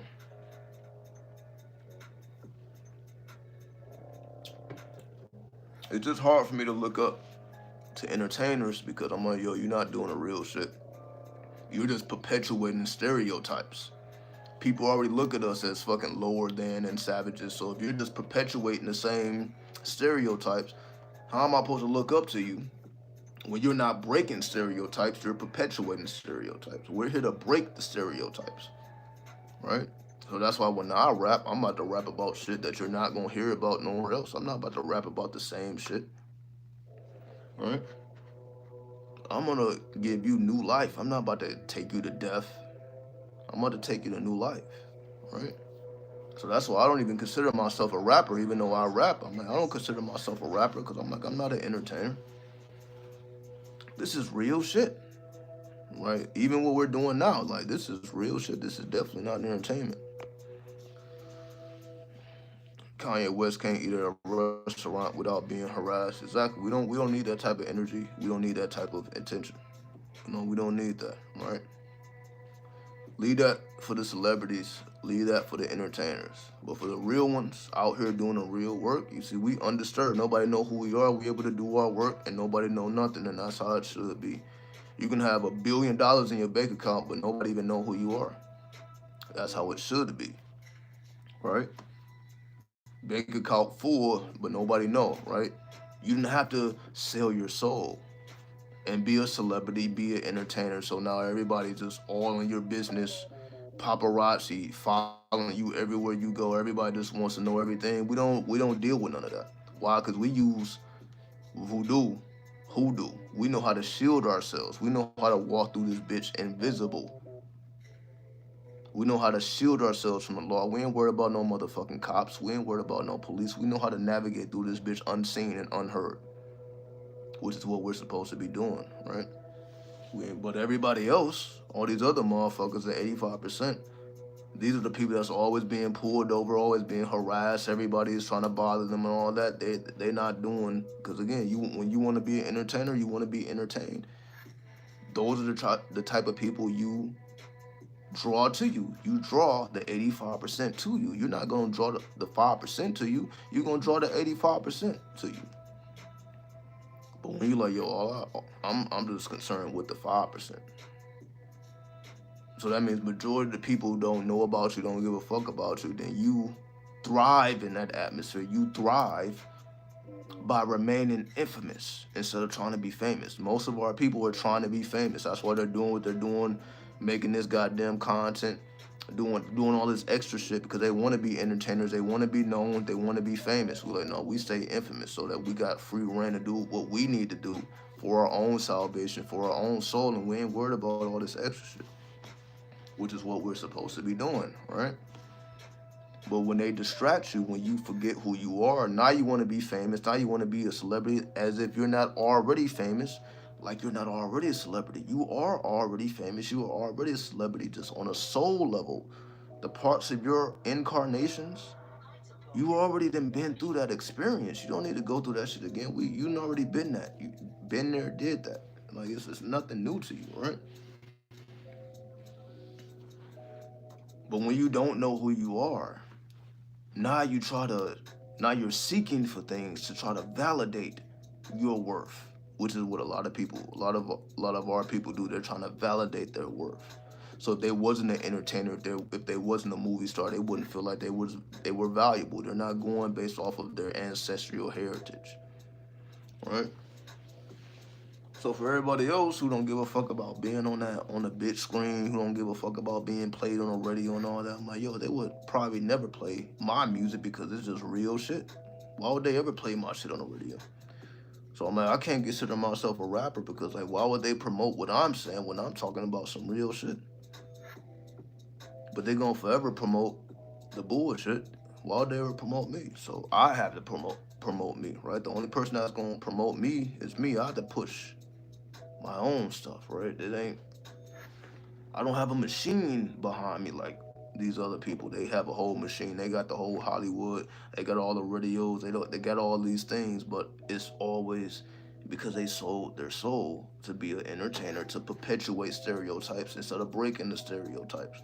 So if you out here trying to break stereotypes, you're not gonna have cameras following you. You're not gonna have people running up to you asking for your autograph. You ain't gonna have people just readily trying to know who you are because you break through stereotypes. People looking at you like, yo, what the fuck is this? They don't understand this shit. If anything, you provoke fear in people. When people see you, when people hear you, the fear gets into them. Like it's not. They don't feel like, oh, this is a person that I can go up and shake their hand and I can have a real conversation. Like, no, you may get fucked up running up on the wrong one of us. That's how you want them to feel. Like, no, you may get fucked up if you come incorrect. That's the type of energy we should be putting out. Like, don't run up on me with no bullshit. But celebrities and entertainers, all they gotta deal with that shit every day. That's why they gotta move around with security. That's why they need bodyguards.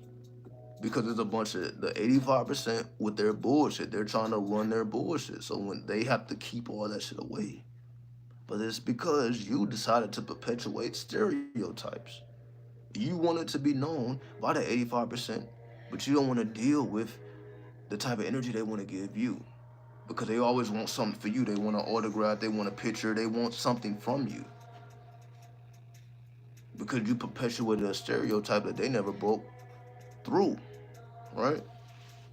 So all the people that's trying to be a rapper, they want to meet the rappers. All the people that's trying to be entertainers, actors, they want to be amongst these type of people. But when you're on the outskirts, when you're like, I don't give a fuck about being in front of no camera. I don't give a fuck about taking no pictures. Right? I'm not the selfie god or the selfie goddess. You ain't doing all that extra shit.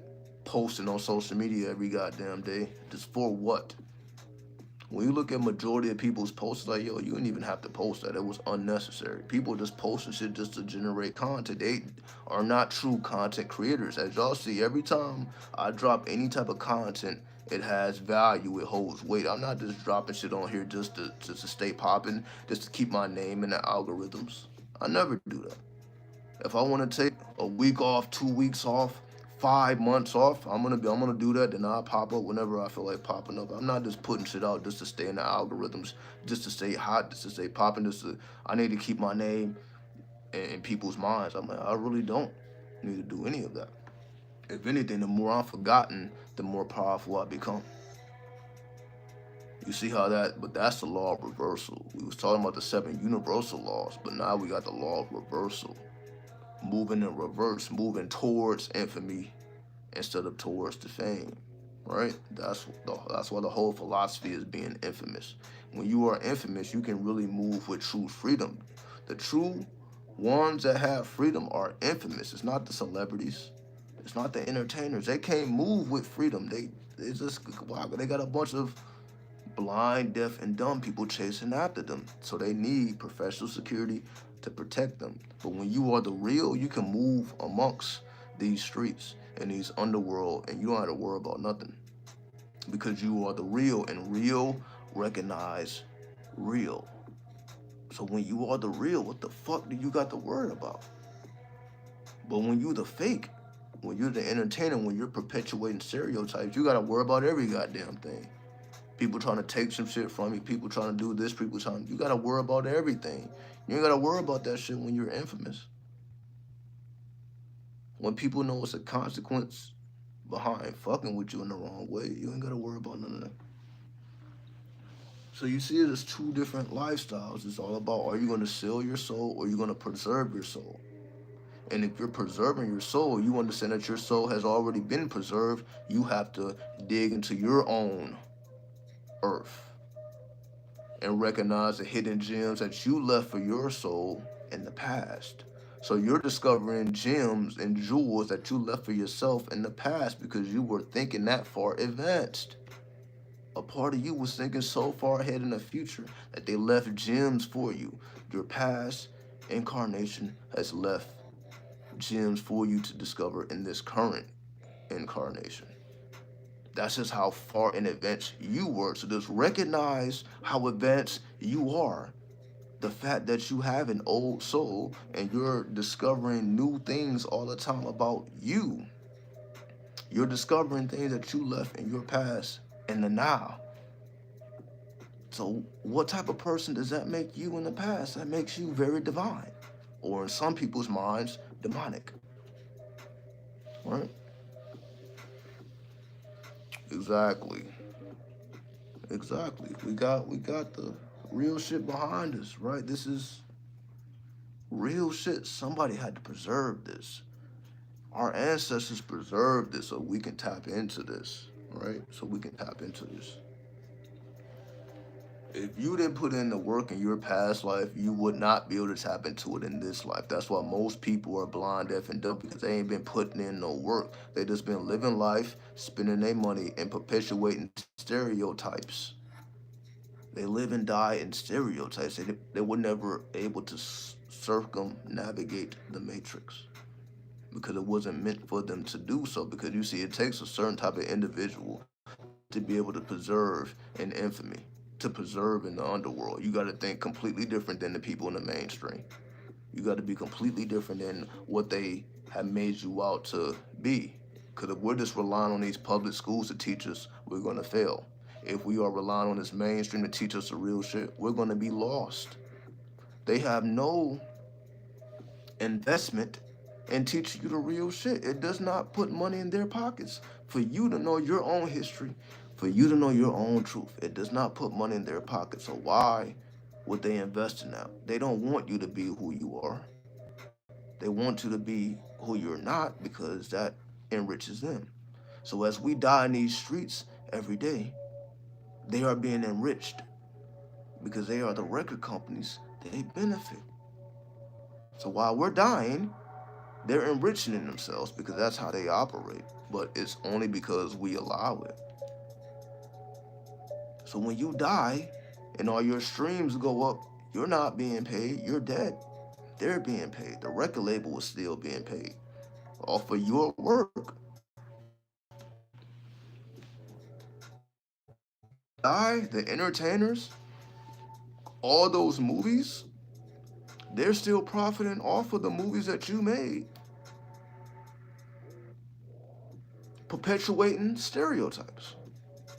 So when you're dead and gone, your music is still here, your legacy is still here, whatever movies you did, whatever sports you played, it's still here. And they still benefit off of it while you're dead and gone. And they still perpetuate and they put whatever perspective, whatever spin they want to put on it. So they continue to benefit off of your legacy and you're dead and gone. You don't benefit from it because you chose their side instead of your own side. You didn't want to go with the ancestors because the ancestors didn't have no money for you. You wanted to go with them because they had the check. They got the check for you. The ancestors had the wisdom for you though. But you didn't appreciate the wisdom. You put the check over the wisdom. But then that's what caused us to lose our lives, be in jail, and have all this bullshit happening to us. That's why all these rappers, their life is fucking chaotic. Entertainment, why are their life so fucking chaotic? These people are not at peace. These people are not at peace. But we try to be like people who have not even found any inner peace. How can you find inner peace when you are perpetuating the lowest of our society? That's not going to bring you peace. But it will lace your pockets up.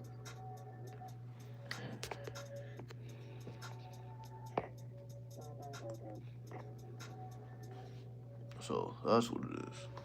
So again, they ain't trying to pay you. You trying to teach about the Kabbalah.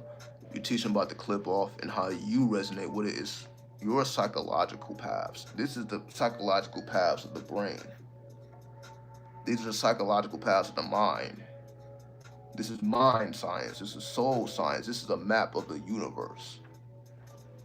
It's a map of the universe. Why would they pay you to be a part of that?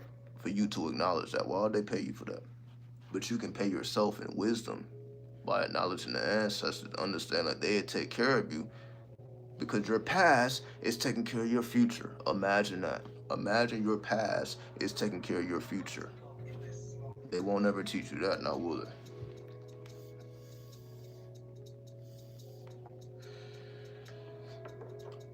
Imagine your past lives taking care of you in your future lives,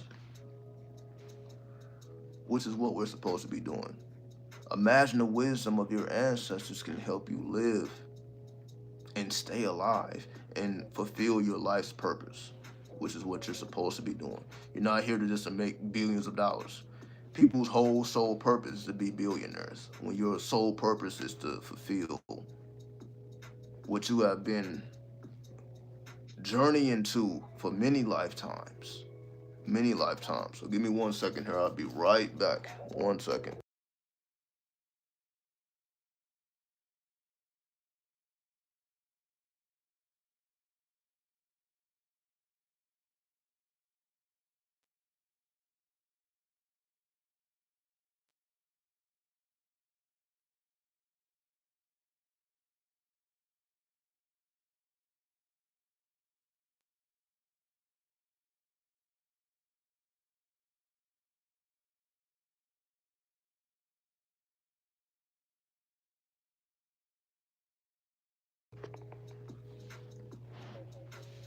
Damn, you see, these fucking Ford Locos. I'm like, well, it was kind of hard to walk over there. I'm not gonna lie. I mean, it was kind of, I'm kind of wobbly. I am not in a position to operate a motor vehicle right now. I'm not in a position to operate any machinery right now. I'm like, wait a minute. I'm like, oh.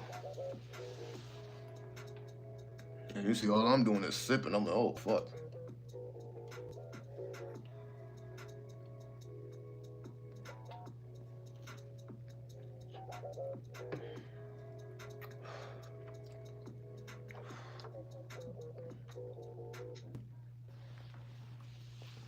So,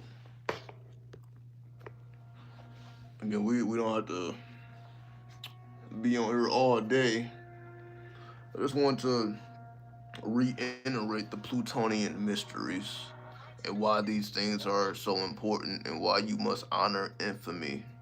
Things that we, been talking about for the longest. You must honor your infamy, honor your ancestral heritage because it's still benefiting you to this day if you allow it to. If you allow your ancestors to benefit you to this day, they definitely will because you were there too. You are a part of the ancestors, so you have your soul is just powerful that you're able to again tap into your past and it benefits your future. You're able to tap into the dead through your necromantic arts and tap into past incarnations of yourself. We ain't even talking about nobody else. We're talking about past incarnations of your own soul. So that's why I always say it's really about self worship. It ain't even about no outside gods or goddesses or energies. It's just your soul is just there's just so many aspects and dimensions of your soul that you can spend a whole lifetime learning exactly who and what you are and what you've been doing for the entirety of the existence of existence. So cause you've been here since the beginning, right? Because if energy can't be created or destroyed, everything has been here since the beginning, if there even is a beginning. And there probably isn't even a beginning. Shit has just been going on infinitely and will forever go on infinitely. So if it's all about infinity and your soul represents infinity, of course that's gonna, that ain't something that you can do in one lifetime. That's why we have several incarnations. Some people even have thousands of incarnations because just the infinity of time. Time truly does not exist on a soul level. Time don't even exist, especially if we're talking about yours. You can't even put a time limit on existence. If you can't put a time limit on existence and you have always been here the entire time and there is no time, then where does that leave you? If you've been here the whole time and there is no time, that's why they say time is an illusion, because in the reality of things, everything is infinite. And you are a part of that infinity. You are the part of what keeps life going. You are a part of why you keep coming here incarnating to learn more and more about what you've been doing the whole time. Not just on Earth, but beyond Earth. But let's just strictly keep it to the Earth. What you've been doing since ancient times, right?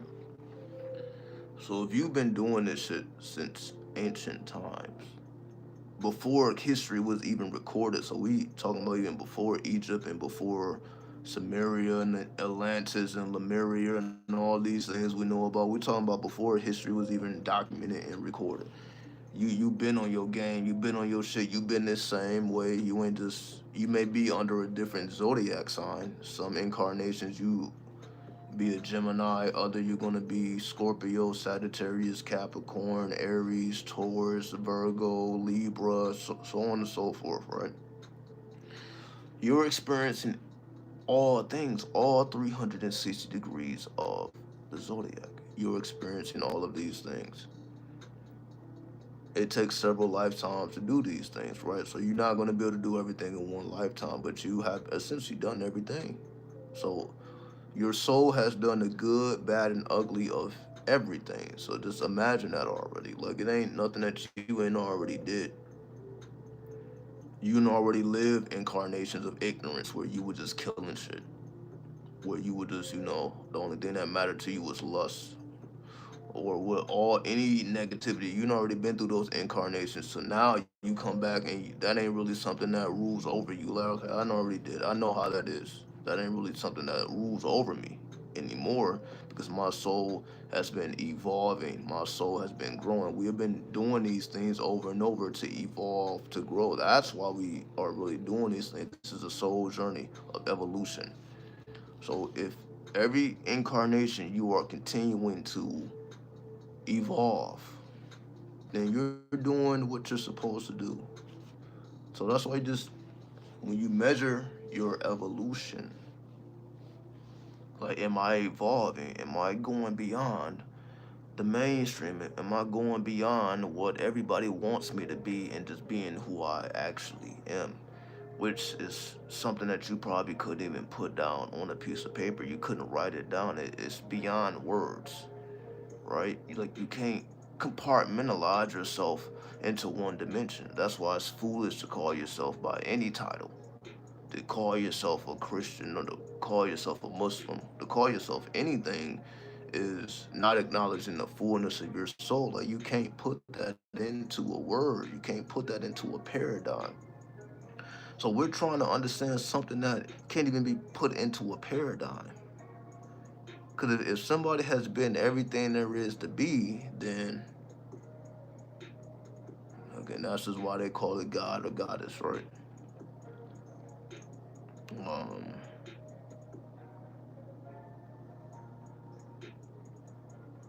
I caught my roommate kissing me on the lips while I was asleep. He came clean and said he's been doing it for 4 years. He's revealed he's into me. MC Gathering Entertainment. So basically, you're saying your roommate is gay and you're not. That's basically what you're saying. And he has allowed his shadow to just take control over him instead of just, what do I do? Tell the dude to get a boyfriend, right?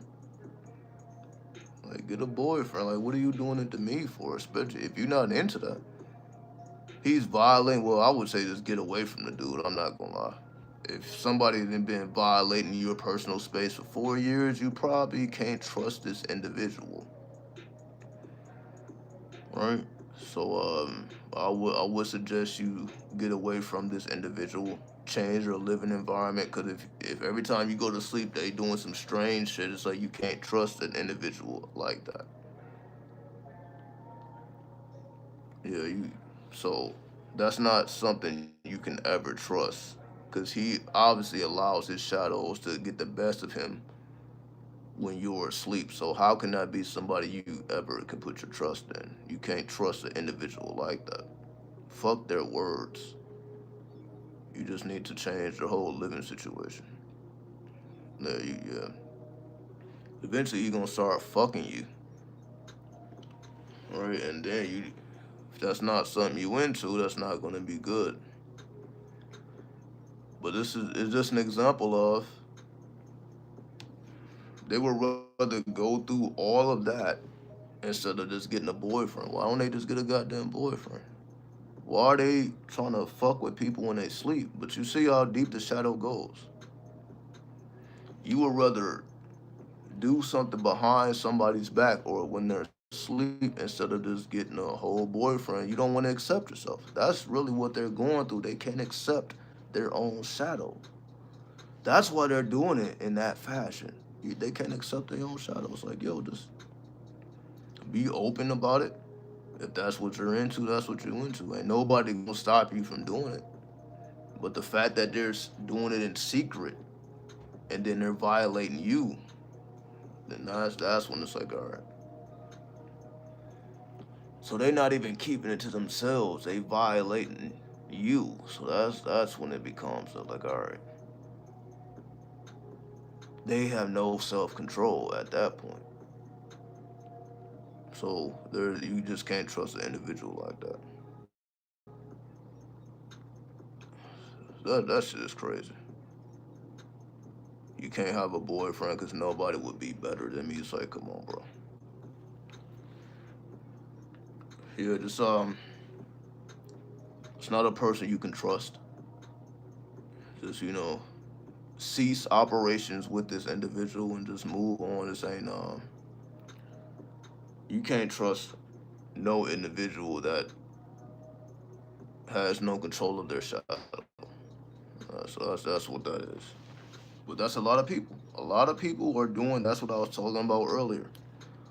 When they act like the shadow don't exist, they start doing all this weird shit because they want to suppress their shadow, and the shadow that just makes the shadow stronger. Suppressing your shadow doesn't make it weaker. Suppress your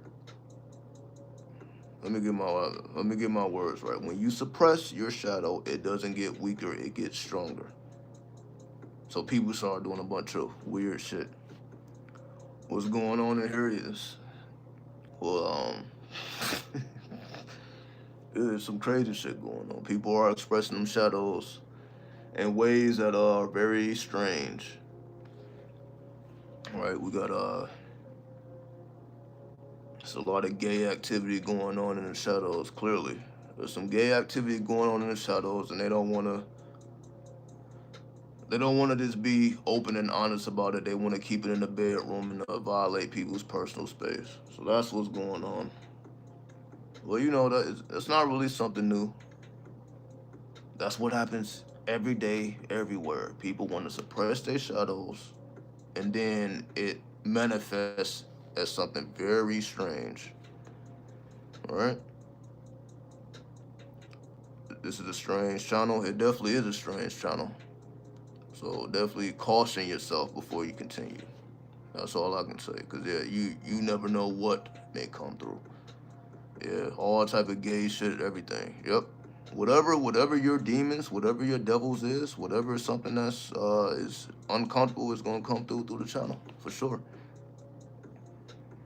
All right. I don't know. I may have to fight if I found that out. See, again, everybody ain't like us, right? Yes, if we're in our stabilized state of mind, yeah. If somebody told you they've been kissing on you for 4 years, and they just told you that they trying to test your manhood. It's like, yo, I'm about to tell you I've been violate you just to see what you gonna do. Like, all right, well, we definitely gotta. And, any other man is gonna get physically violent after hearing some shit like that, right? So physically violent, you like, yo, I'm just gonna still sleep with this dude. I know what he's doing, but I'm gonna still fall asleep around him. I'm like, if you at that point you are allowing it.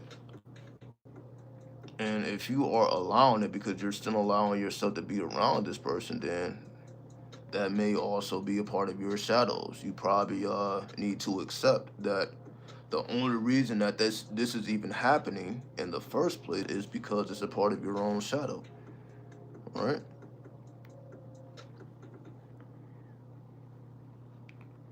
Um, he may be gay. So this is what I mean. Like you don't be put in those particular scenarios when that's just you not built like that. Especially after they made it known to you. Like, I've been violating you for years. And then you're like, oh, okay, that's cool. Like, that's cool. I'm gonna continue to allow you to violate me. That may be something that's in you. Just accept it. I'm not telling you it's right. I'm not telling you it's wrong. I'm telling you to accept it. Accept that your shadow, it may not be your conscious mind, but your shadow likes the shit. That's why they felt comfortable enough to tell you, because they know, like, all right, you ain't about to do nothing about it. You're going to allow it to keep happening because you enjoy it too. And you already had the signs. You just chose to ignore them. So at that point, you must accept your shadow. Your conscious mind may not like the shit, but your unconscious mind is like, yo, I actually like this shit. So you must accept the fullness of yourself, which is perfectly fine. That's why we all have demons, we all have devils. So I'm not here to make it seem like that's above anybody else's demons and devils. We all got them, accept them. Except that you like strange things in the shadows that you don't want publicly displayed. But that's why we have a conscious mind. That's why we have an unconscious mind. Certain things are to be done in private.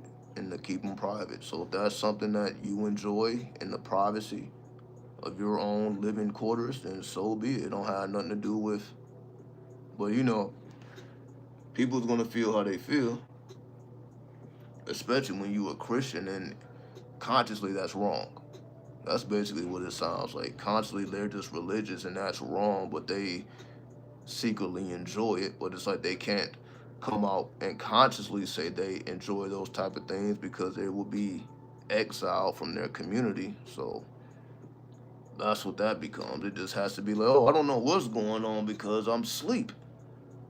They told me what's going on, but I'm gonna continue to act like I don't know what's going on. So that's the only way for you to justify that that's something your shadow enjoys. You may not comprehend it. You like, yo, I don't understand why that's enjoyable, but yeah, I'm sure some of those times you was awake, and you allowed it to happen because you enjoy it and you don't understand why you enjoy it. That's why you must understand why you enjoy it instead of trying to deny the shit. You must understand. Um, what was that song playing for the last 10 minutes? It's not one song. These are just instrumental drill instrumentals that I will eventually record lyrics over these instrumentals. But it hasn't been the same song. This is a whole playlist. It's a whole playlist of instrumentals that I will eventually record over. So these are handpicked. So this is not I'm not just letting random shit play. These are handpicked drill instrumentals that I will eventually put lyrics to. So that's what you've been hearing in the background. So you can say you kind of getting a sneak peek of the album, the instrumental side of the album. But yeah, eventually I will put lyrics behind these beats. Wouldn't you say that at least in part the shadow must be consciously suppressed, not repressed entirely, but at least one's worst inclinations? I would not recommend suppressing your shadow at all. No, I'm not saying you should just go out in public and just do craziness. In the privacy of your own home, your shadow should not be suppressed. That's what I'm saying. So if you work 12 hours, the 12 hours that you're not working, your shadow should be open. So that half of the day your shadow is in rulership, then the other half of the day your shadow is not in rulership. So you can say in those 12 hours you out making your money, surviving, should it be suppressed? Sure. But not the whole day. You still got 12 hours to let it not be suppressed and learn from it, gain the wisdom from it. So, yes, outside of private quarters, keep it low. Inside of private quarters, take it to the max. Take it to the absolute max. Whatever the fuck you into, whatever you like, take it to the max. Leave no stone unturned because the soul don't give a fuck about none of that shit. And what I mean by that is whatever definitions you try to put on it, whether I'm straight, I'm gay, I'm this, I'm that, the shadow don't give a fuck about none of that. The shadow just like what it like, and you essentially just feed it, right? But most people don't feed it because it's like outside of the bounds of, you can say, their religion. They may be into the occult, but they can't be into it while they are with their church family. But you probably shouldn't be into it around your church family at service. You do it in the privacy of your own home. And when you leave out of your home, nobody know nothing. That's how it should be. But to say that you just keep the shadow suppressed, you probably shouldn't do that. Allow yourself to explore the fullness of yourself, and wherever that may lead you, be comfortable with it. Just know that it don't have to have nothing to do with nobody else. So your shadow is into some very spooky shit, some very strange shit that's most people are not going to understand. You probably may not even understand, but the fact that it is a part of you, it needs to be acknowledged and explored and understood. That's what you're supposed to be doing, right? Are our ancestors demons? Because that's how the church seems to feel. That one can't work with both Christ and the more ancient messiahs. Yes, religion made our ancestors demons and devils and pagans. So, yes, according to religion, everything ancestral is demonic and you should stay away from it. So, you essentially have to go to the other side in order to acknowledge your soul. Religion may give salvation to your spirit, but in order to give salvation to your soul, you got to go into that pagan shit because you was there and you had a hand to play in that pagan shit. So you have to acknowledge what you essentially helped to birth when you acknowledge yourself in your fullness. So yes, religion made our ancestors demons because anything to make us stay away from it and accept everything they have to offer us, and then you say fuck the ancestors. So yes, the church makes you say fuck the ancestors and basically makes you switch sides. So in order to be fully Christian or Muslim or Jewish, you gotta say fuck the ancestors. Any religion, right? Not just those three. Any religion, every religion is basically saying you gotta say fuck your ancestors. That's why religion was invented, to destroy your legacy with your ancestors. That's the whole purpose why religion exists. If we just want to be absolutely honest about it, that's why it even exists. Exactly. Get behind me, Satan. It didn't say Satan go away. Satan get behind me. Stay right there. Stay right with me. Just behind me. Don't go over there. Don't go over there. Stay right with me. But I'm going to be the driver of this operation. Stay right here, though. Don't go nowhere. Stay right here. I'm just going to be the driver, which is what you're supposed to be doing, right? What we're supposed to be doing. We're not saying get out of here, Satan. No, come up here. Come up here with me. Talk to me. But you talking from the back of the head, the medulla oblongata, right? The unconscious mind, right? I'm going to listen, but through my unconscious, through my Pisces, through my 12th house. Then I keep my conscious in my first house. Stay up here with me though. Keep your demons with you. Just make sure they behind you. That's all that is. Keep them with you. Keep Satan with you. Keep Lucifer with you. Just make sure you are in control of the operation. Meaning keep feeding your demons. Keep feeding your demon. Just make sure you're in control at all times. Because if you're not in control, this world will take over the control. Then you end up in jail, you end up dead, you end up in places and situations you don't want to be in when you allow your demons to get in front instead of the back. So it's just wisdom. You want to stay in control of your life. You don't want to be in situations that's hard to get out of. Stay in control of your demons. That's all it is. Keep them with you though, because they will protect you.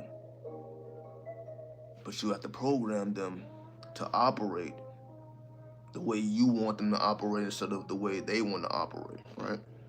You have to be the parent in this situation. You have to be the bigger one. That's all that is. They there though. You got a whole legion of these motherfuckers with you at all times. You just are the driver, right? You don't need to turn from sins. Just believe in Christ and you will go to heaven. Again, Christians believe in heaven and hell. Before that, the pagans believed in resurrection. So that's why I was like, it was so crazy for Christ to resurrect from the dead, because that wasn't something that people are supposed to do. But before Christianity, they believed in resurrection. Go all the way to Buddha. Buddha believed in resurrection. Buddha was before Christ. The first world religion was Buddhism. So before you had a Christian on this planet, you had Buddha talking about resurrection. Why was Buddha talking about resurrection? Because he felt this is cycles of life and death is bullshit.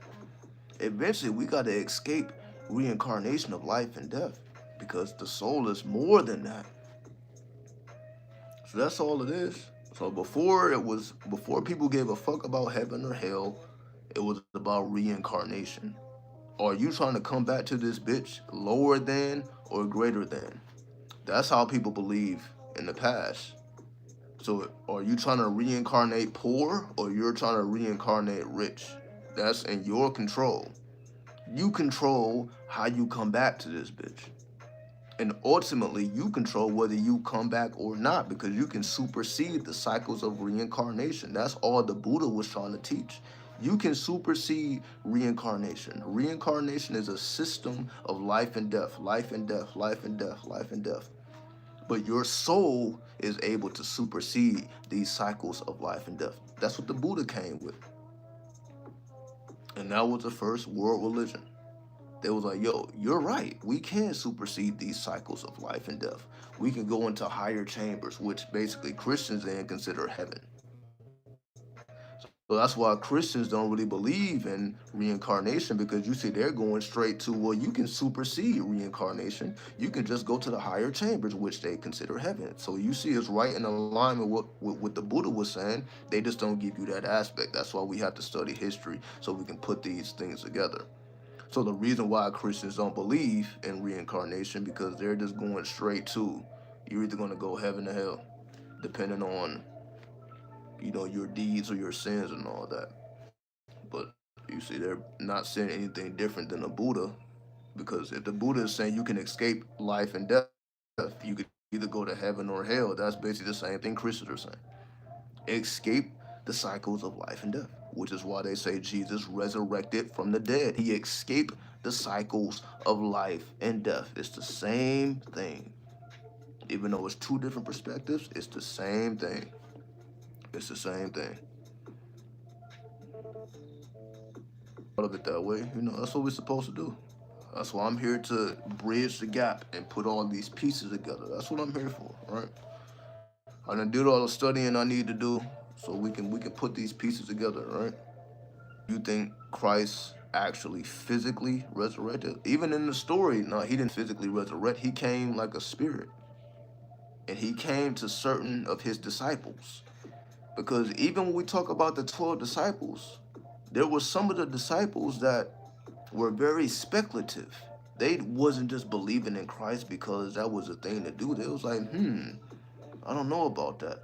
So even some of the 12 disciples, Jesus had to come back to in his resurrected form, and only then did they truly believe, okay, this motherfucker is the Christ.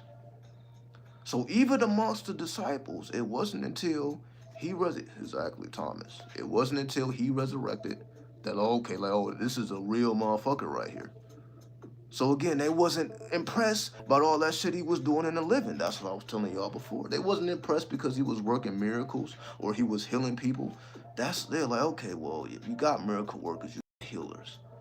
It wasn't until he resurrected from the grave. It was like, okay, this motherfucker is different. So it took that for even the disciples. We ain't even talking about people that's not disciples. We're talking about the motherfuckers that was closest to him. They still didn't believe he was a Christ until he resurrected. Right, so that's just telling you, like, so that's even within his own circle. They were like, yeah, he's cool, but he ain't that. It wasn't until after he died and came back that they were like, okay, he's that for real. Some were already convinced with what he was doing in the living, but the other disciples, they wasn't convinced until he came to him after he died. He came to them after he died. Then they were like, okay, this is the real shit. So some disciples, they needed that. So the question, did he physically resurrect, is a metaphor of there's a part of you that never dies. A part of you never dies. So a part of you has to resurrect from that hellfire because that's what they believed before Christianity. Again, before you were suffering forever, it was a temporary place that your soul had to go through, and then you were reborn like the phoenix. That's how they believe. You go through hell. So hell is a real place. You go through it, but then you are reborn like the phoenix in a new form. You are reborn in a new form. All right, here we go. Mermaid, real, the first being on Earth. Yeah, all these elemental, because they're called elementals. Mermaids, fairies, the elves, the Dravidians. These are elemental. The salamanders, right? Or as we call dragons. All these are elementals. Are elementals real? Yet people have actually seen elementals because they are real beings. Because again, the earth is multidimensional. The earth don't just have human beings. The earth also has elementals. That's how a lot of spirits came to be. A lot of spirits came to be through the manifestation of the earth. And the earth and the visions that people were, it got imprinted into their third eye. So most of these gods and goddesses, somebody got the revelation and it was imprinted on their third eye, and then it became what it became. They heard the name of the goddess, they heard the name of the god, and then they gave it form. So all gods and goddesses are human creations. Somebody got the revelation though. Somebody seen it in their third eye and they documented it. So it's all aspects of the human psyche. The archetypes, which we learn when we study the Kabbalah. The archetypal realm, as we call Atziluth. Atziluth is a world of archetypes. So archetypes are contained in the universe. Do you know your archetypes?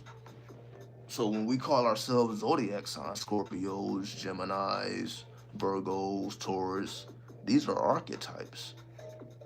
That's why we have tarot cards. The tarot cards, the 22 paths, 22 tarot cards, 22 paths, the 22 archetypes. Everybody represents one of those 22 archetypes, one of those 22 paths. So when you understand your path, that gives you an idea what you're here to do. Oh, I resurrected as a Scorpio. Well, that means your path is right there. What does that mean, though? Well, your path is right here. What does that mean, though? What does it mean to be between Teperif and the Zach? Because that's the path of Noon. Scorpio, aka Noon, the Hebrew letter Noon, between the paths of Teperif and the Zach. What does that mean? Right, which is right here. What does that mean? What does it mean to be between the path of Teperif, Beauty, and the Zach? That's why they call this a map of the universe. Where are you on the map? So you can understand what you have come here to do. So you see, it's already preserved when we acknowledge it, because the ancestors been doing this for lifetime after lifetime after lifetime. That's why when we get it, we call it the occult, but this is the manifestation of what we've been doing for lifetimes. This is a complete version of what took a while to become what it fully is. It took a while. The tarot didn't just manifest overnight. This didn't just manifest overnight. It took a while. It took several lifetimes, but eventually we got it complete to the point where now we can access it whenever we need to. And then come to a fuller understanding upon what we are, instead of strictly relying on astrology, strictly relying on numerology. We can astrology, numerology, Kabbalah, clip off, 72 Goetia, 72 Notoria.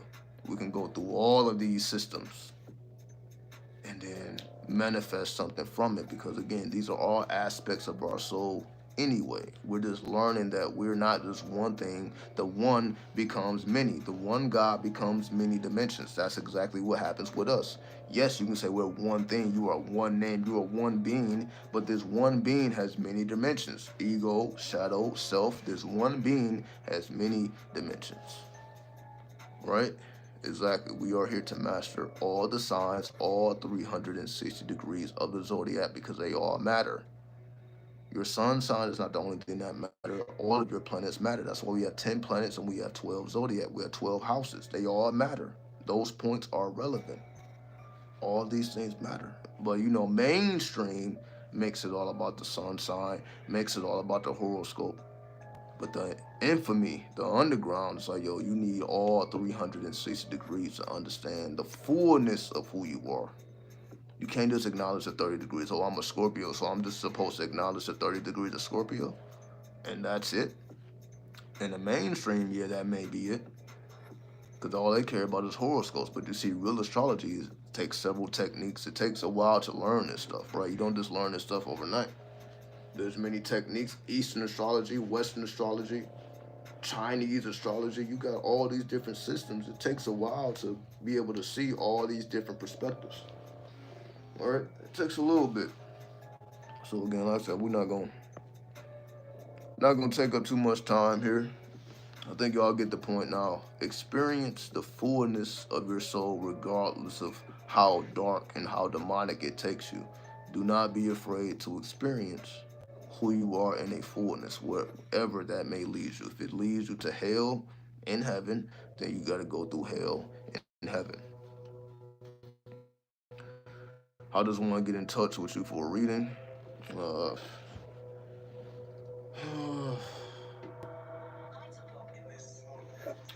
I haven't did readings in so long, but that's just it's like I'm just so deep into this shit. I'm like, I ain't even. That wasn't even something I was even trying to do. Cause like I said, I ain't even trying to take money from nobody at this point. That's why I ain't even been promoting it. I ain't been promoting no services. I still know how to do everything I've been doing. Like if you knew me, if you've been knowing what I've been doing for 10 years, I know how to do everything. But I just ain't really been putting that on the forefront. But yeah, that's why I took down the website and all that. I'm like, I don't want people to get the wrong idea because we know so much fake shit out here. But uh,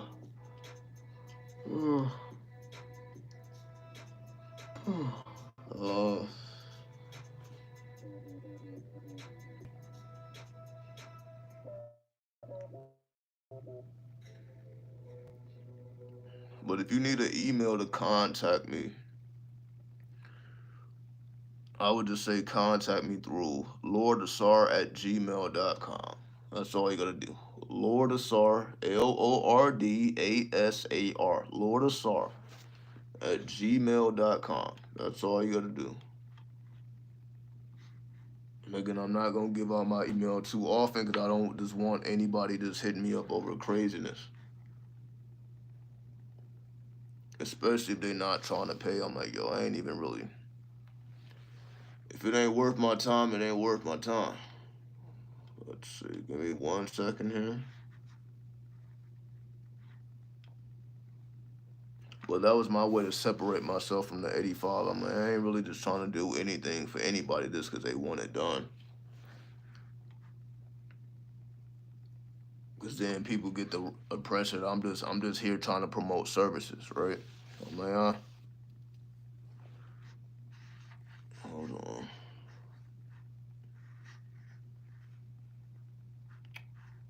Give me 1 second here.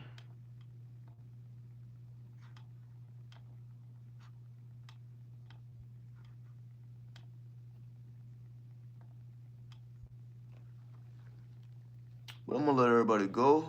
It's about 6 p.m., 6:17 p.m. West Coast time.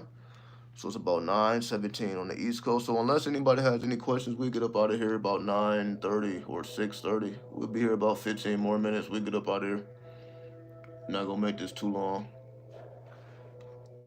Again, we just wanted to reiterate Pluto and how important Pluto is to the ultimate evolution. Start with your Pluto. While everybody else is starting with their sun sign, start with your Pluto. Go start with Pluto, then end up at the sun. Do it with the law of reversal, right? Start with the law of reversal. So with that being said, 93, 93, 93. Do what thou wilt should be the whole of the law. Love's the law. Love under will. Very simple. Said a little bit, but a lot.